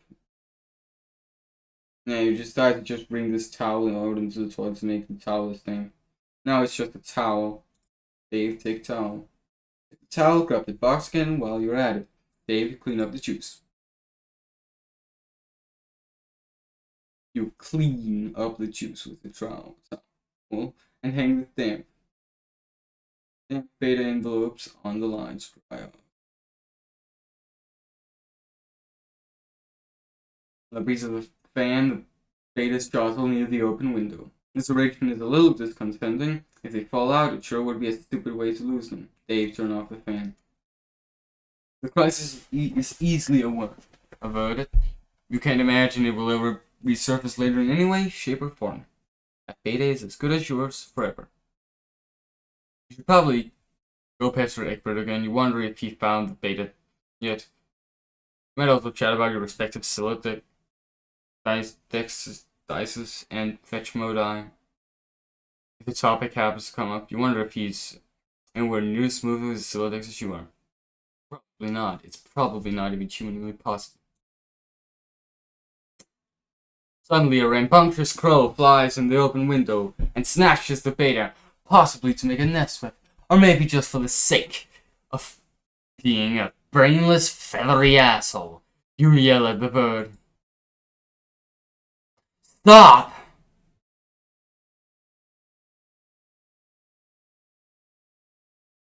You accidentally launch your ninja sword. Everything goes flying out the window, dead bird and all. No one can ever know about this. You can kiss all that stuff goodbye and feel sorry for the bird. But at least you never planned on using that beta ever. Anyway, now that that bit of ugliness is behind you, you guess you can look forward to several more hours of messing around in your room. Whoa, wait, what? Oh, snap.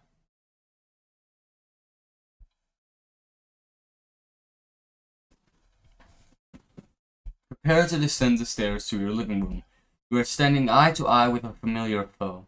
A 20-foot tall granite statue of the mighty wizard Zazarpan the Learned.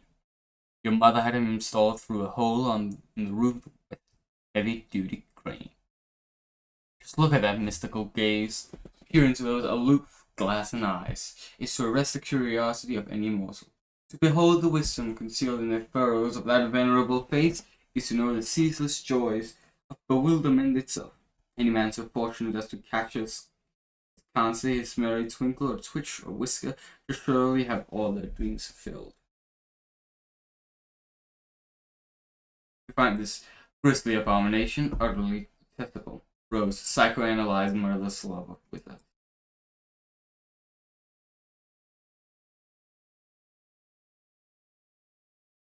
There's definitely nothing to psychoanalyze. Your mother clearly has no real affinity for these damnable things. She only collects them to spite you. If anything, she finds them even more repellent than you do. She's just a committed woman. Rose, go downstairs to the kitchen back door. You descend to the living room area of your house's expansive, open layout.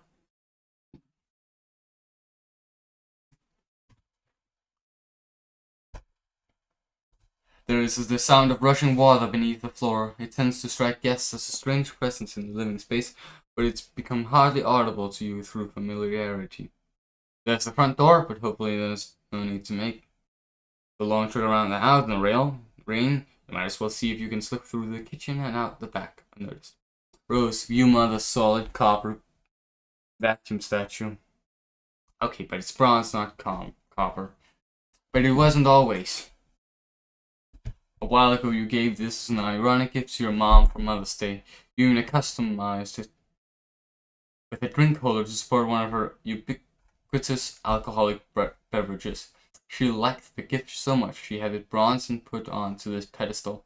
She even left it plugged in so that it can still be turned on now and then, but never to do any cleaning.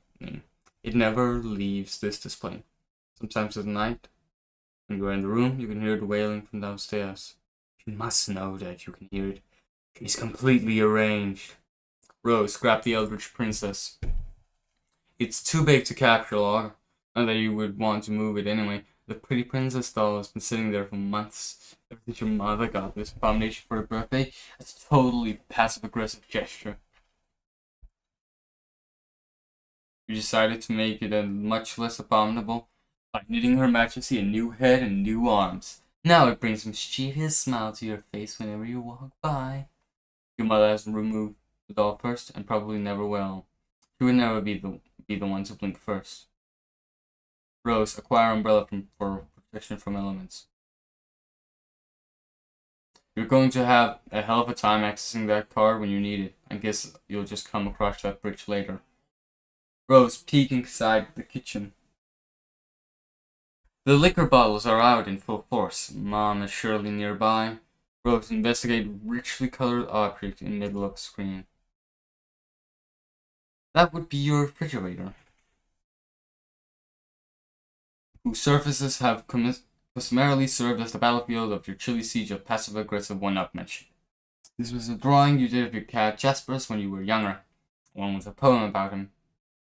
Your mother bought this ostentatious $15,000 frame for it. What the fuck?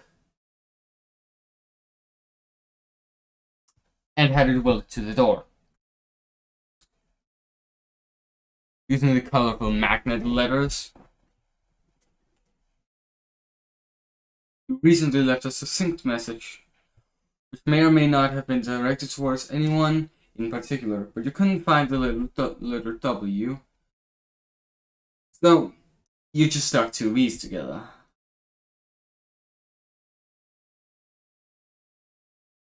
Then, your mother then purchased a fresh pack of W's and left them on there for your convenience. Appreciative of the thought gesture, you left her a thank you note, which you had legally notarized and then marked with a drop of blood. But part of it was touching the floor, so your mother was kind enough to lift the lower portion of the document with a velvet pillow. Rose attached W to face as a fake mustache. This is incredibly silly, and you're not sure how it fits onto your campaign against your mother, or getting your computer back online to escape your dorm.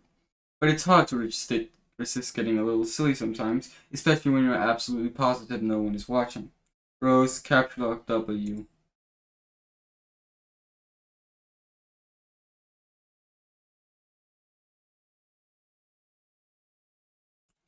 But that unsightly void in the W won't do, nor will the gash in the plastic.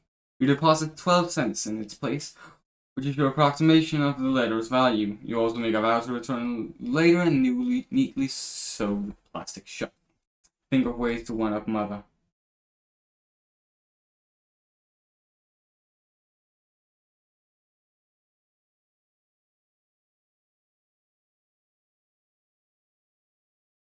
You now wonder how to address the pillow situation. It seems the woman has you at a clear disadvantage.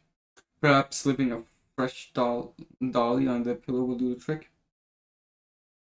Or perhaps maybe spilling a bit of Worcestershire sauce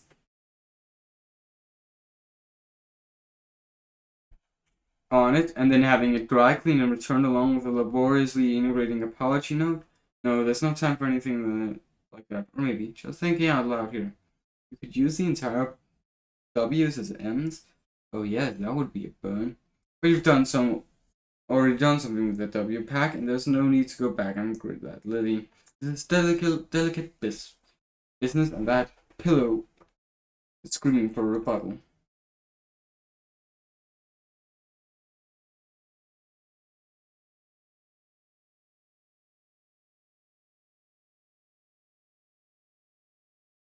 You decide to take the velvet pillow and lovingly embroider a poem in praise of motherhood onto it. Hopefully you can pull this off before she notices it's gone. Cool. But it causes your tree to become pretty badly unbalanced. It surely will autobalance itself in a moment. And just like that, the umbrella becomes accessible in the root card. That's one of the things you love about the dream modus, the happy surprises. Rose, head out the back door. Okay, okay, enough's enough. Time to go. Ow! Time to get going out! You don't know how she does that. You're never safe in this house. And of all things to be doing during a power outage, she's up to her ironic housewife routine again. That mop bucket doesn't even have any water in it. What an absolute madwoman. Rose hop over counter, landing in a row. This bird's gonna fly. Gotta fly. Youth roll. Lousy goddamn stupid wizards. Meanwhile, in the past again. You're almost done patching up the hole in your window with the gaffer tape. But it's sort of hard to get any work done when people keep pestering you all day. You better get that. Come. It's GG. Alright, cool. Hi Dave! Hey sup. Not much sup with you, bro. Good one. It's alright being chill, I guess. You know how it goes. Great. Feeling cool today? Mr. Cool Guy? Oh man, you know it. So cool. You know shit is ice cold over here. Shit is wicked bananas, I'm telling you. So have you talked to John today? Yeah, we were just talking a while ago about how he sucks at his Sicilidex. Can you believe he uses a stack? That kid is ridiculous. Well, that doesn't sound like much fun. Wait, was it you? Wait, what was it you used again? Wait, never mind. I've got, whenever you talk about your goofy motives, I get a migraine. What do you want with John? I want to tell him happy birthday and ask him about his birthday package. Oh yeah, I was being sort of cagey and told him to check the mail because I was wondering if mine came. I think it did, yeah. And I think mine came too. So, I guess you want to know if he likes it or something. No! He will not open it. No, he will not open it. He will lose it. Oh, sorry to hear that, I guess. No, it's good actually. Because he will find it again later when he really needs it. Which is, of course, is why I sent it in the first place. See, like, I don't get how you know these things. I don't know. I don't know. I just know that I know. Alright. Anyway, I have to go. I have to feed back, which is always a bit of an undertaking. Man, if I were you, I would just take that fucking devil beast out behind the woodshed and blow its head off. Don't think I could if I tried. What?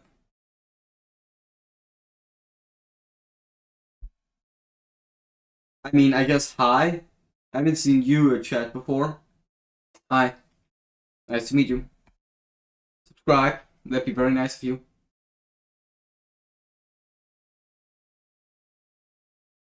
Anyway, I guess I'll just continue reading. Like, yeah. Say hi to your granddad for me too, okay? I guess an encounter with him is almost certain. Oh, hello. Hi. What is this? I guess about that. And I'm very sorry to say, but new guy, Silver Paws. But we're probably going to have to end soon. I don't know exactly when, but soon. Well, yeah, isn't it always with family? But he sounds like a total badass. Yeah, he totally is. Anyway, gotta go. See ya.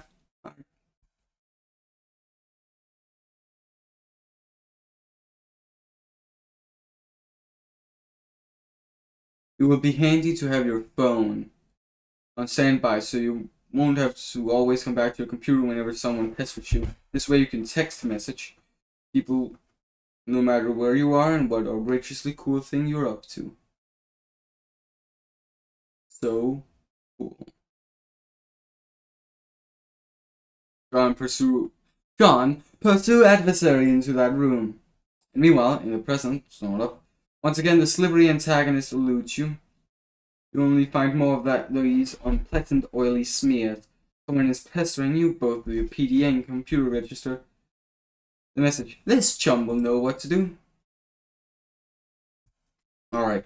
I'm out of my room now looking for my Rose game. Oh good. Yeah, there's no sign of Rose yet. I hope she's okay. Hope she comes back. Well, good to see you all. Yeah, there aren't that many people watching right now. But to any who are, thank you.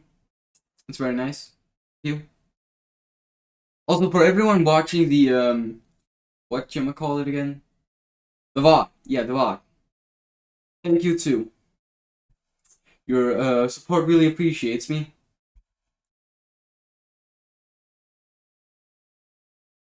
There's no sign of Rose yet.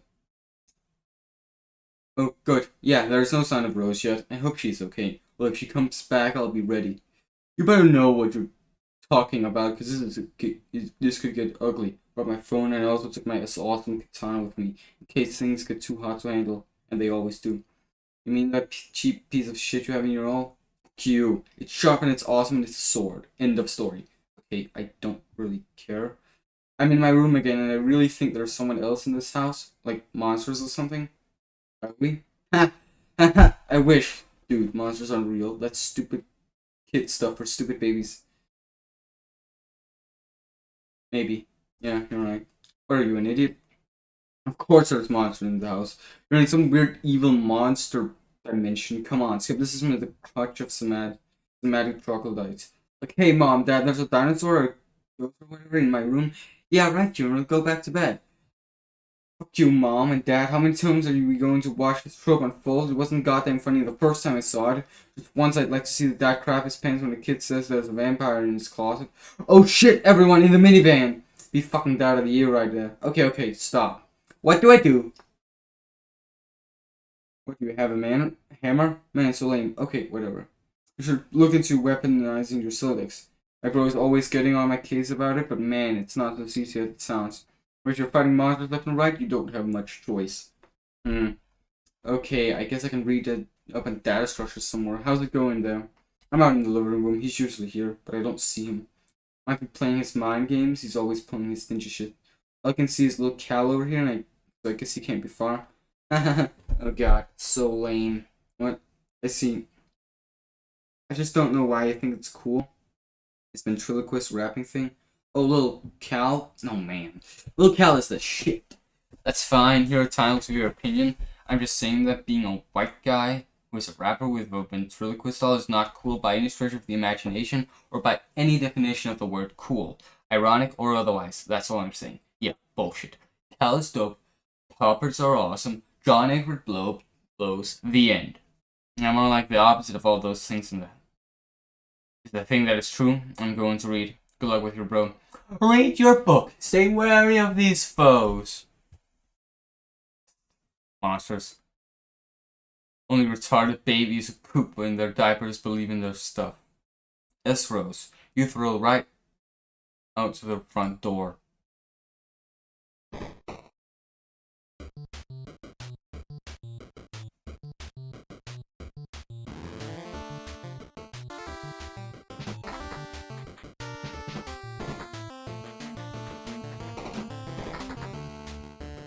I wasn't very successful. Alright.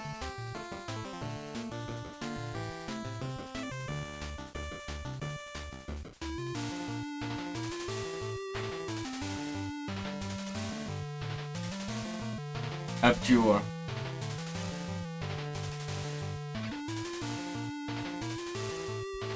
Abstain.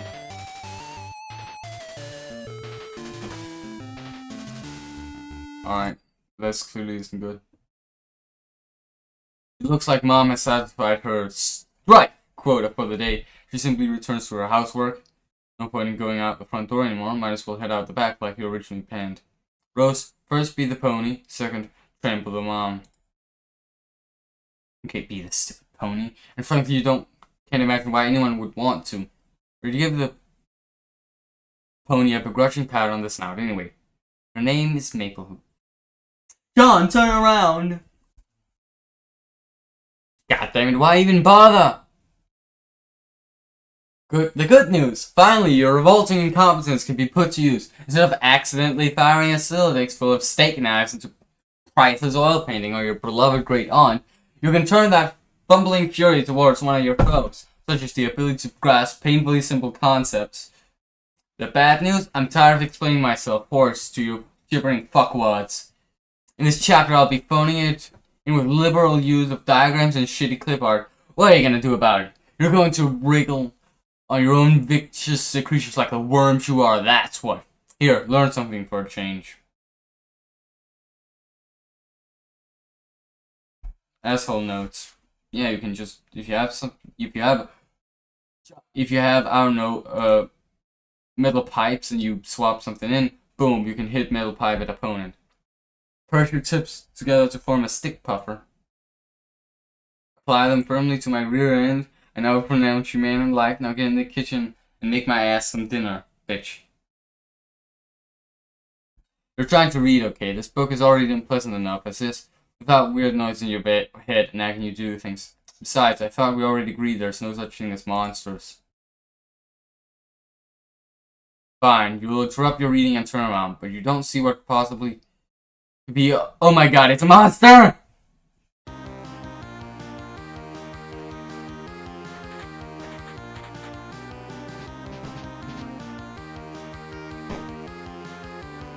Breathe.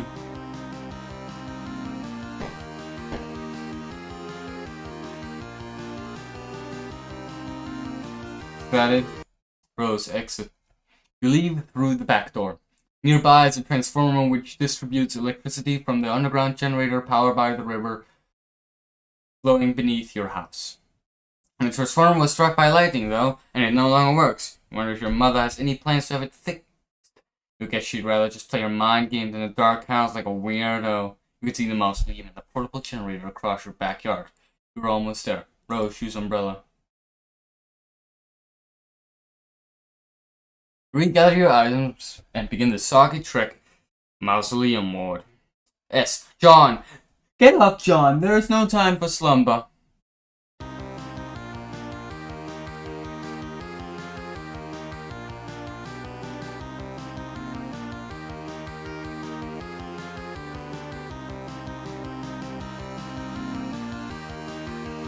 East west. Oh.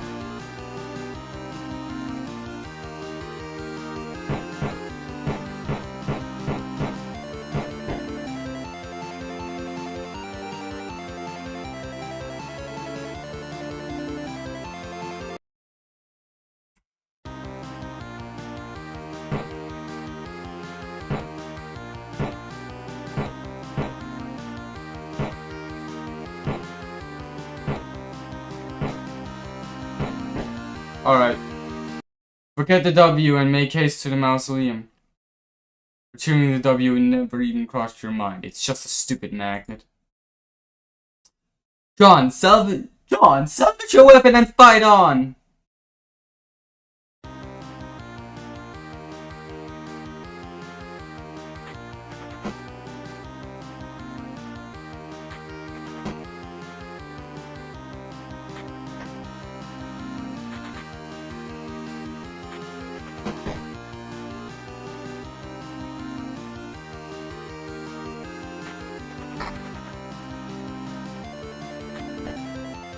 Sweet catch. Yo, so much grist. Whatever.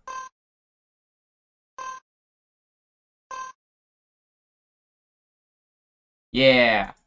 You said put the bunny back in the box. Now why couldn't he put the bunny in the box? Now exalt. Victory. Spoils are yours. Edge ladder. Climb to ring. Climb to run. Juke squirt. Climb to run. Plucky tot. Silver sauce cash limit. The amazing victory allows you to scale the first 2 achievement rungs on your Edge ladder. You are now a plucky tot with a new feather in your cap to show for it. The Edge ladder rewards your build assessment with 124 boon dollars. You waste little time in storing them in your ceramic pork hollow. Additionally, climbing the rungs has boosted your gel viscosity and cash limit. By expanding your cash limit, you made room for all that nice grist you just collected. You now have 32 fragments of build grist and 12 fragments of shale. No, 10 fragments of shale. What about that card? It seems the shale imp has allocated the bunny to its strike specialist. Sort of a stupid thing to use for a weapon. You might as well grab it and stick the bunny in your strife tape while you're at it. It will at least be safer in there. Okay.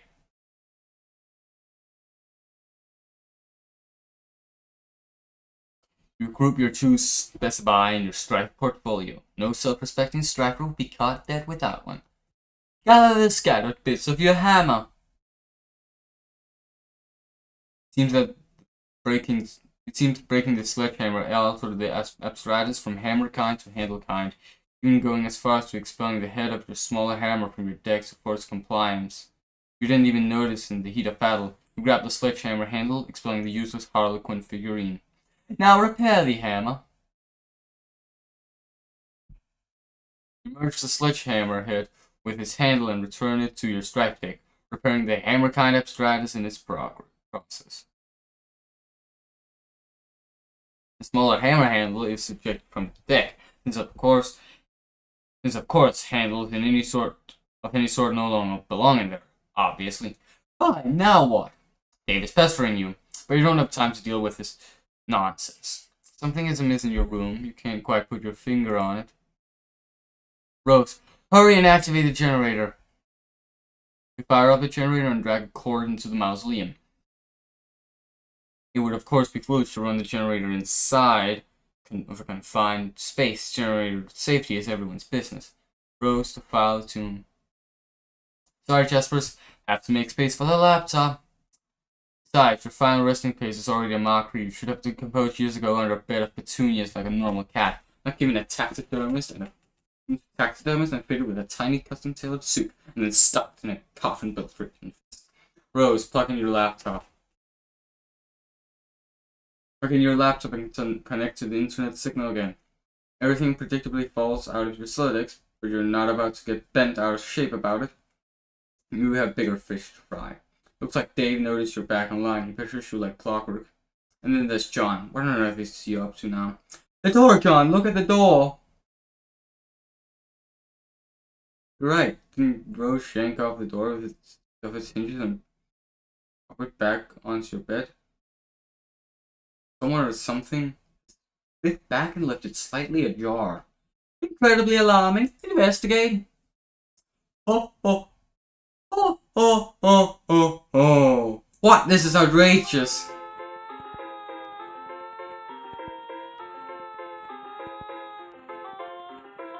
It's Pester John.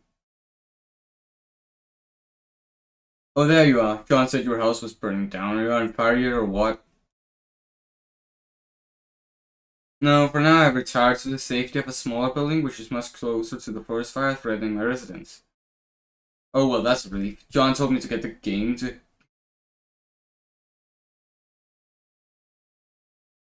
to help get you out of there, so I'm working on that now. Working on it? Yeah, my bro's copy, long story. Hey, don't tell John this, but I think he might have been right about the puppets. They're sort of starting to freak me out a little. Referring to your brother's collection, I mean, don't get me wrong, it's cool and all. Semi-ironic puppet thing or whatever, or semi-ironic. I mean, I don't even know. I'm just starting to think some of this shit is going a little far and it's kind of fucked up. I've seen his websites. I like them. Well, you would. Oh man, I wish little Cal wouldn't look at me like that. With those dead eyes. Jesus, sometimes I dream that he's real and he's talking to me, and I wake up in a cold sweat and basically flip the fuck out. Interesting. Oh god, why did I tell you my dreams? You're going to have a field day with that. I'm currently scrawling notes furiously into one of my many psychoanalysis journals I maintain for you. Published papers forthcoming. Because you know, it's not like either of us have anything better to do at the moment than evaluate each other's radically debilitating pathologies. Yeah, I'm gonna get moving. Oh, have you heard from John? He's not answering me. He won't answer me neither. But I am watching him. I suspect he's preoccupied with the fact that he just had a bucket of water something said by the ghost of his dead grandmother, who also happens to be dressed like a clown. Alright, I'm out. Interrogate this mad woman. Nana? Yes, dear? Wow, you scared the living daylights out of me. Oh, oh, oh. Well, I guess it was a really good prank. Good one, Nana. Anyway, are you really my dead Nana? Of course, John. I have come back to help you on your journey through the medium and beyond. I am delighted to see what a fine young man turned out to be, just like your father. Okay, I guess I'll take your word for it. I don't remember you at all. My dad said I was really young when you died. And speaking of which, do you know where he is? I looked everywhere for him.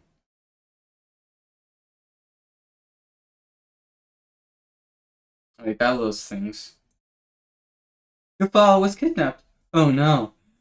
When you crossed over the medium, he was apprehended by the very forces of darkness which your presence here is await. Okay, so what is what is the medium you're talking about? It is where we are now, a realm that is a ring of pure void, dividing light and darkness. It turns in the thick of the insipisphere, a place untouched by the flow of time in your universe. You mean because we're inside of a computer or in the game software or something?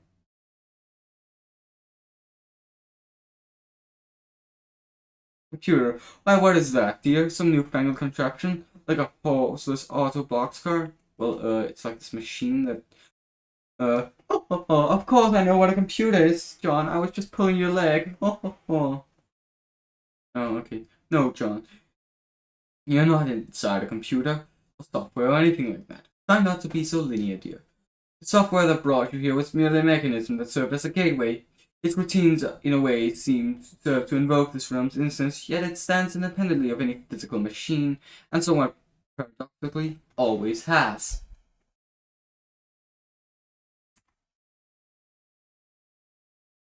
I'm not sure if I get it, but alright. So what do I actually need to be doing here?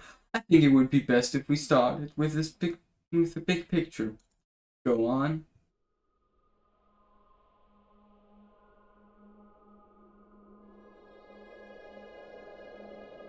Above the medium, beyond the seven gates, residing at the core of the Incipisphere, is a place known as Skya. Legend holds that Skya exists as a dormant crucible of unlimited creative potential. What does this mean, you ask? I'm afraid my lips are sealed about that, dear. Oh. But needless to say, where a realm of such profound importance is concerned, forces of light will forever be charged with its defense, while forces of darkness will just as persistently correlate its destruction. Huh.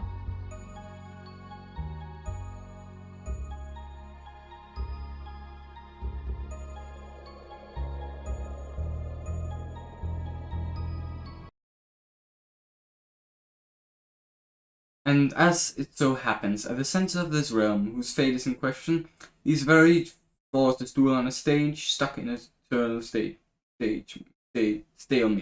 And an internal stalemate. Yes, they have dueled in this manner forever. That is, until you showed up. Me? Hmm? Yes, you, John. Before your mishap with my ashes, you may recall the sprite's previous incarnation, which resulted from its kernel's hatching.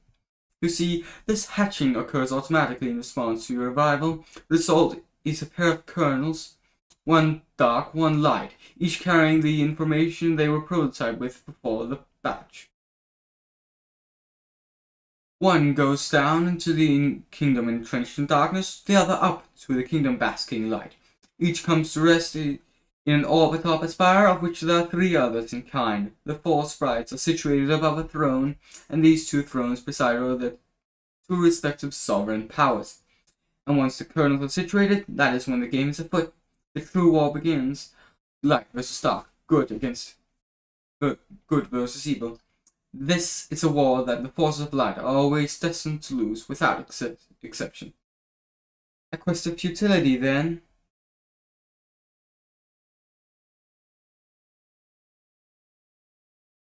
Wow, really? Then what's the point? That remains for you to find out, dear. For you see, the journey you are about to take is the ultimate riddle. Well, for now, your objective is to proceed towards Skya and pass through the first gate, situated directly above. Progressively more above your house, not even terribly far. The gates will become progressively more difficult to reach, so you had better be prepared to sharpen your adventuring skills. How am I supposed to get up there? You build!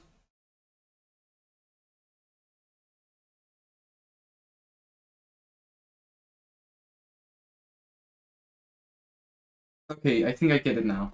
So I guess the battle against good and evil is sort of irrelevant? Well, I don't know. All that sounds kind of weird, but in any case, we built the house to get the gates, and then I can save my dad. Yes, John. And then after that, we solve this ultimate riddle thing and save the Earth from destruction. Oh no, I am afraid not.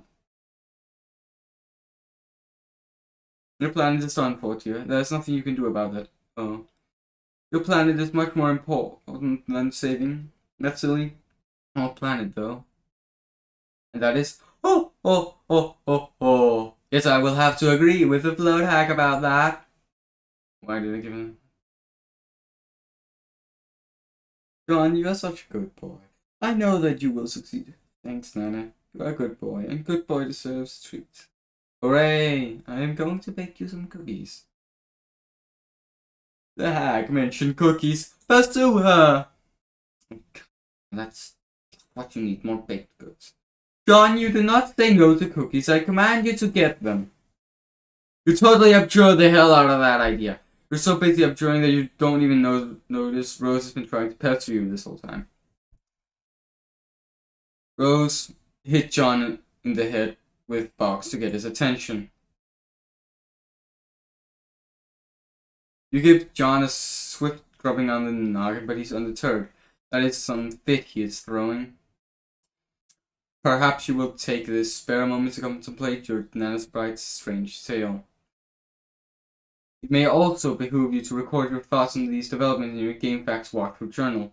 It can be hard finding time to update it. In fact, you're not even sure whether you found the time to write what's already there. Oh, is that so, Jaspers? And just who do you think you're looking at with that smug grin? The last thing you need is sass from a dead cat. It's pretty much all his fault that you're in this match in the first place, so he can just button it. John, cookies now! You refuse outright. This impudence is insufferable. Go get the cookies.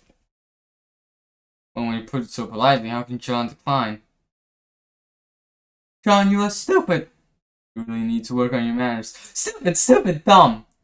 That is not a command. It is nothing. It's stupid. You're stupid. For the last time I command you to get the cookies, boy. It's just not going to happen, buddy. Years in the future. But you're really not enough to write home about. I'm like, for the last time I command you, an agitated finger slips. Stroke. I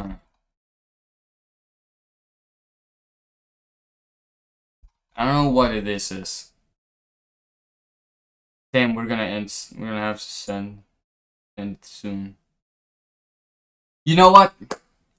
Let's say this is where we're gonna end for today. It's been longer than last time, and somehow my voice hurts less. I didn't even take like a break, which is kind of fun. Now, I definitely will say it hasn't been as jaw-dropping as last time, but it's definitely been fun, especially with a lot of new people. Joining the chat. And remember, subscribe. I want to hit 100 subs. And only you can help me hit that. So, until next time, I suppose. Cheers up. Out.